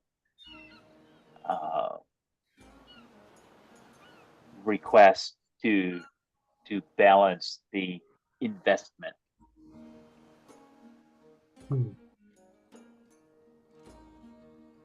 Well, thanks to herself, she says, well, I suppose the League of Miracles would be happy to have a contract on this. Well, give me some time to think about it. It is a rather large investment, but the airship travel is approved. You need not worry about that. I can write something more official if we require Allura. Because I don't think so. That'll be as long as you're okay with it, that's all. It's very well. Then you can have your vacation to the north. Maybe when you get back, I'll come to a decision about the creation of an abbey. And just so I know, have you decided about to which god it will be in dedication of? Or what knightly order or religious faction it will be housing? We're still discussing our options inside of that space. We represent a number of deific interests. We will probably have shrines to several of the primary deities, and members of the faith is probably going to vary with time, depending on who's in situ at any given point in time. But we are certainly considering Bahamut for obvious reasons. But you know, the Moonweaver, Avandra, and many others are certainly well within the scope, and all would find a place of surcease to be of benefit. But we would want to be open to all faiths as much as we could, because the Concordant is blessed by a number of the prime deities, and so it's a general to many. Yes. An abbey? I mean, do your own thing, but surrounded by a bunch of monks and nuns all day, so it's rather, I remember we got a keep when I was younger. We looked at a keep. I just didn't. That came with a war room, and we don't really need a war room. Well, darling, we can always make exceptions. It doesn't have to be a war room.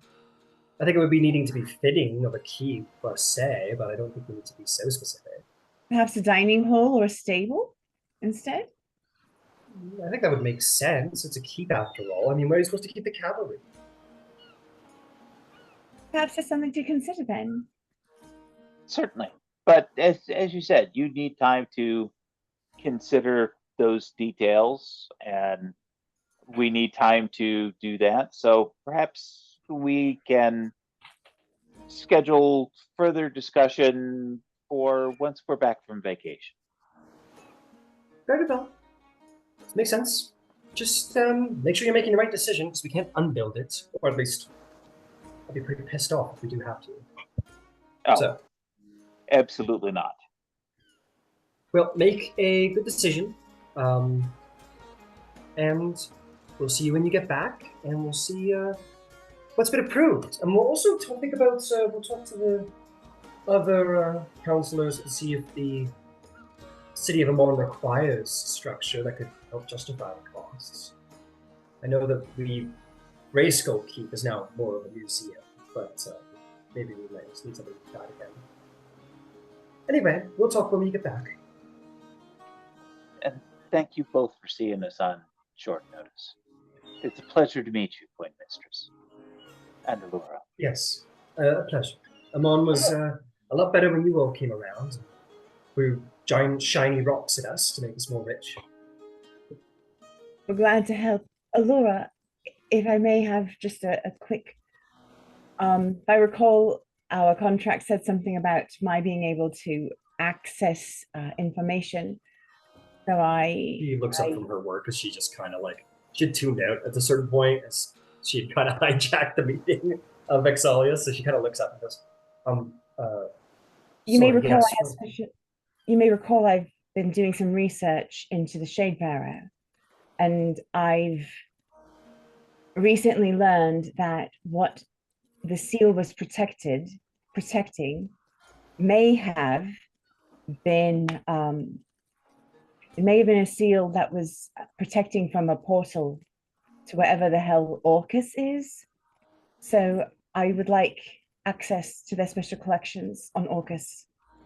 I really hope I'm wrong. They both look at each other, and Laura says, "You." I'm so sorry. It's just that the champion of Hang on. Vexalia says, "The champion of ravens." I'm so sorry. What do you mean? It's a long story. What are you talking about?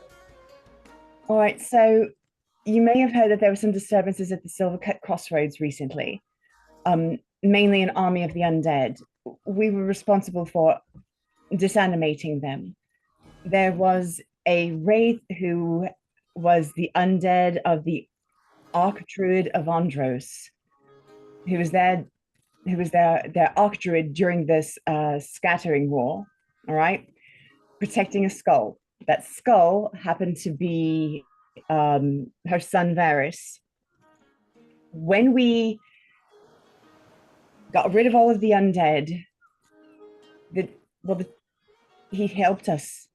We wouldn't have done it without him. And he collected her, and then he spoke to us, and Finch and I and Alistair, and yeah, I don't mean to make you uncomfortable. What did he say? We were to speak with a druid named Camellia. He knew that I had been working on Shadebearer, that I had been trying to find out what's wrong with the place and how to fix it. He looked directly at Alistair de Vitrovos, who is a cleric of the Raven Queen. He acknowledged his work and instructed him to take me to Camellia and to gather stories and to continue to find out what the problem was. Anyway, I've been working on that, as he said, and that is why I was asking access to those records. Yeah. I really need charms. Kind of looks like, and you kind of maybe are like standing like this a bit, Yvain, and she just definitely like kind of dropped the sort of noble aspects of herself and almost like is desperately like asking you like where, and as you like come to the end of your thing, like half of the shit you said didn't make any sense to her, like who the fuck's Camellia, who the fuck's Alistair, but she like just stops and kind of like says, she looks at Allura and says, "Be sent to look in the book. Give him the papers. For God's sake." And Allura says, she just kind of nods, and Vexalia will just kind of like smile and nod at both of you, and walk out.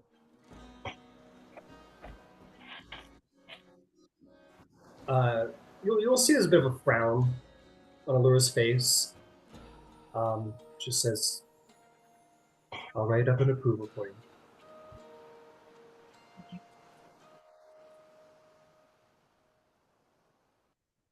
Again, our thanks.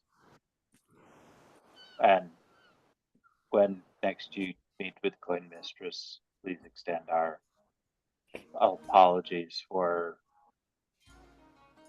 any disturbance this news may have created. It was not our intent. I'm sorry I'm clumsy with words. Oh, you'll find Devane. Is there anything else? There's no easy way to put that information out there. Well, whenever you're ready for your ship, I'm sure your skyship will be awaiting. Thank you. We appreciate it.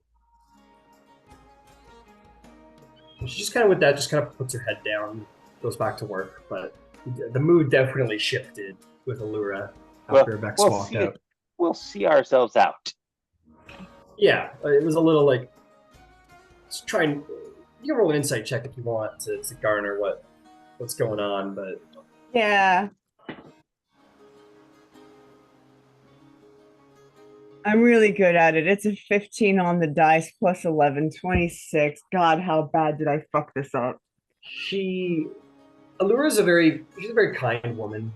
And she, like, the mention of, like, Vex's brother in front of her, like, Allura thought it was in bad taste. And she doesn't know you guys that well, and might have thought it to have been a move to get what you want. And she just, like, she puts her head down and goes back to work. She thought it was a bit of a move in bad taste. Honestly, she was Just kinda- airheaded, but Yeah. So that's all. She doesn't, like, hate you forever, but she didn't like it. wasn't expecting Vexalia to be here. But that was literally what Evie came to do. So Yeah, I don't worry do about it. want to pull back just for a second because I forgot to ask this. Ember, can I get that persuasion check? See if the Coin Mistress is into your suggestions. Or your requests, I should say. Ugh. I have inspiration. Let's spend it. That was a good choice. That was a very good choice. That'll be a We'll see 25. Yeah, we'll see how she's feeling, but she's got to work out the politics. She's got to see if she can find the funds and justify the expenses. But we'll see how we're going. I'll tag on to your insight check, Yvain. Like, you're no politician, but as Vex said, what you intend to have made and who you intend to dedicate it to, like, will affect how it will be presented to the council, right? So, like, it's politics, right? You don't know who feels what about what way about what thing, but there is a political aspect to garnering funds. So the more she knew, the better she could help, or the less you know what I mean. So just that she's gonna do her best, but there is a political element she has to cut through. And with that, you guys can head out. Walking through the fancy noble district, you find your way back to the Rousing Spark without further issue. Cool. Awesome. Been a busy day. Is there anything else you guys would like to get done? are the sparks back? Some of the sparks are back. Yes, they're sitting around drinking. Cool. You don't see all of them at once, but they are there. Just wanted to know if they were back yet. Yeah, it's a very good point. Cressida is going to approach you, Yvain. She'll smile and look at you, and not say anything immediately, but she'll turn. She'll say, she'll buy 2 drinks, one for you, one for her. We'll hand it over. She'll say, "Busy day." Busy day. How are you? I'm good. I happened upon some interesting information about something to do with the city collapsing. Very hush-hush secret. I like to think I'm pretty good at what I do. I can get you a full debrief, but I'm pretty sure you don't want to do it in the middle of a bar. No, I don't. But that was you. Yeah, that was me. Us. Me. You seem disappointed. It's complicated. But the city's fine. Good to hear. Well, I'll be waiting for that debrief if you don't mind. That seems like you want some space, so I'll give it to you. No, I just don't want to do this in the middle of a room. I'm going to my room. You're Yes, welcome I to would. join me at some point. Very well. She'll wait like 5 minutes and find her way upstairs. And she'll go into your room and be like, God, so you're the one who's been making this rank? Do you know how difficult it is to actually acquire these things? It's an incredible healing unguent. And yes, it's awful. It'll be done in 3 days. I'm sorry. That's all right. She closes the door. She goes to the window and opens it. Oh, the window was open. The window was never not been open. Fair enough. She goes and stands by the window at the very least. Would you like to go to the roof?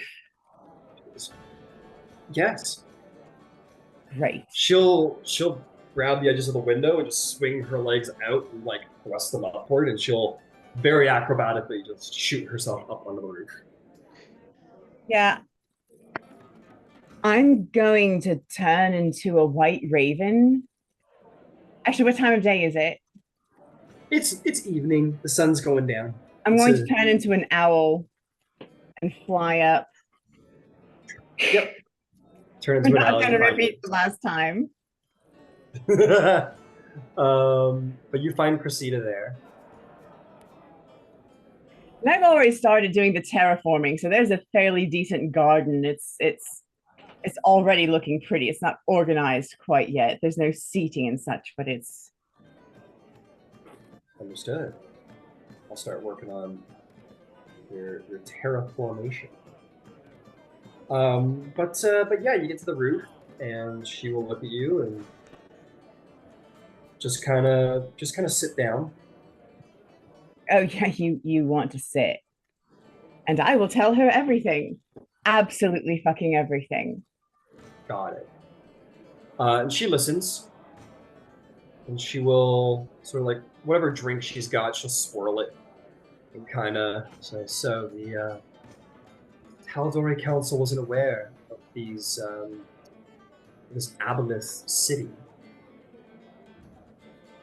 Not to the best of my awareness. Allura looked genuinely upset that she did not know about it. Doesn't speak so well of the Tal'Dorei Council. Pretty big thing they should know about, especially the Arcanist. I don't think my superiors will be very happy to hear about this.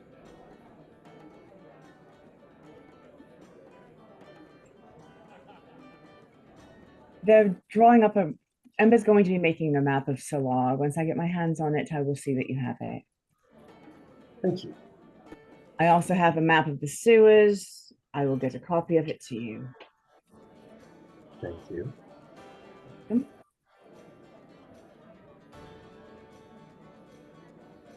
Is there anything else going on? Other than, an aboleth city threatening to destroy the entirety of the moment, of course. Waiting for the judgment. Judgment?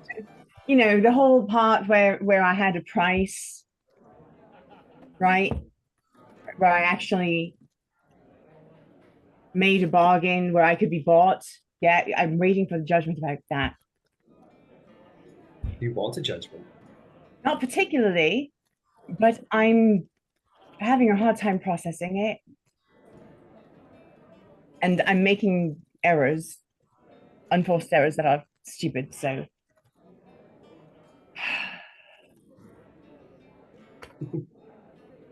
We all make errors. I'll give her the bit about Shade Barrow. I know about Shade Barrow. You've given me a pretty thorough debrief about Shade Barrow. Right, so I was not the reason that I needed to go speak to Allura was to make sure that when she got my request for the information about Orcus, she wasn't blindsided by it. I wasn't expecting the Coin Mistress to be there. Just doesn't think. Half of my mind is still on what the hell have I done? Like I said, unfalse errors.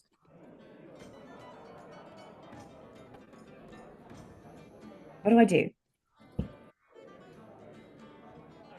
You go on vacation, Elaine.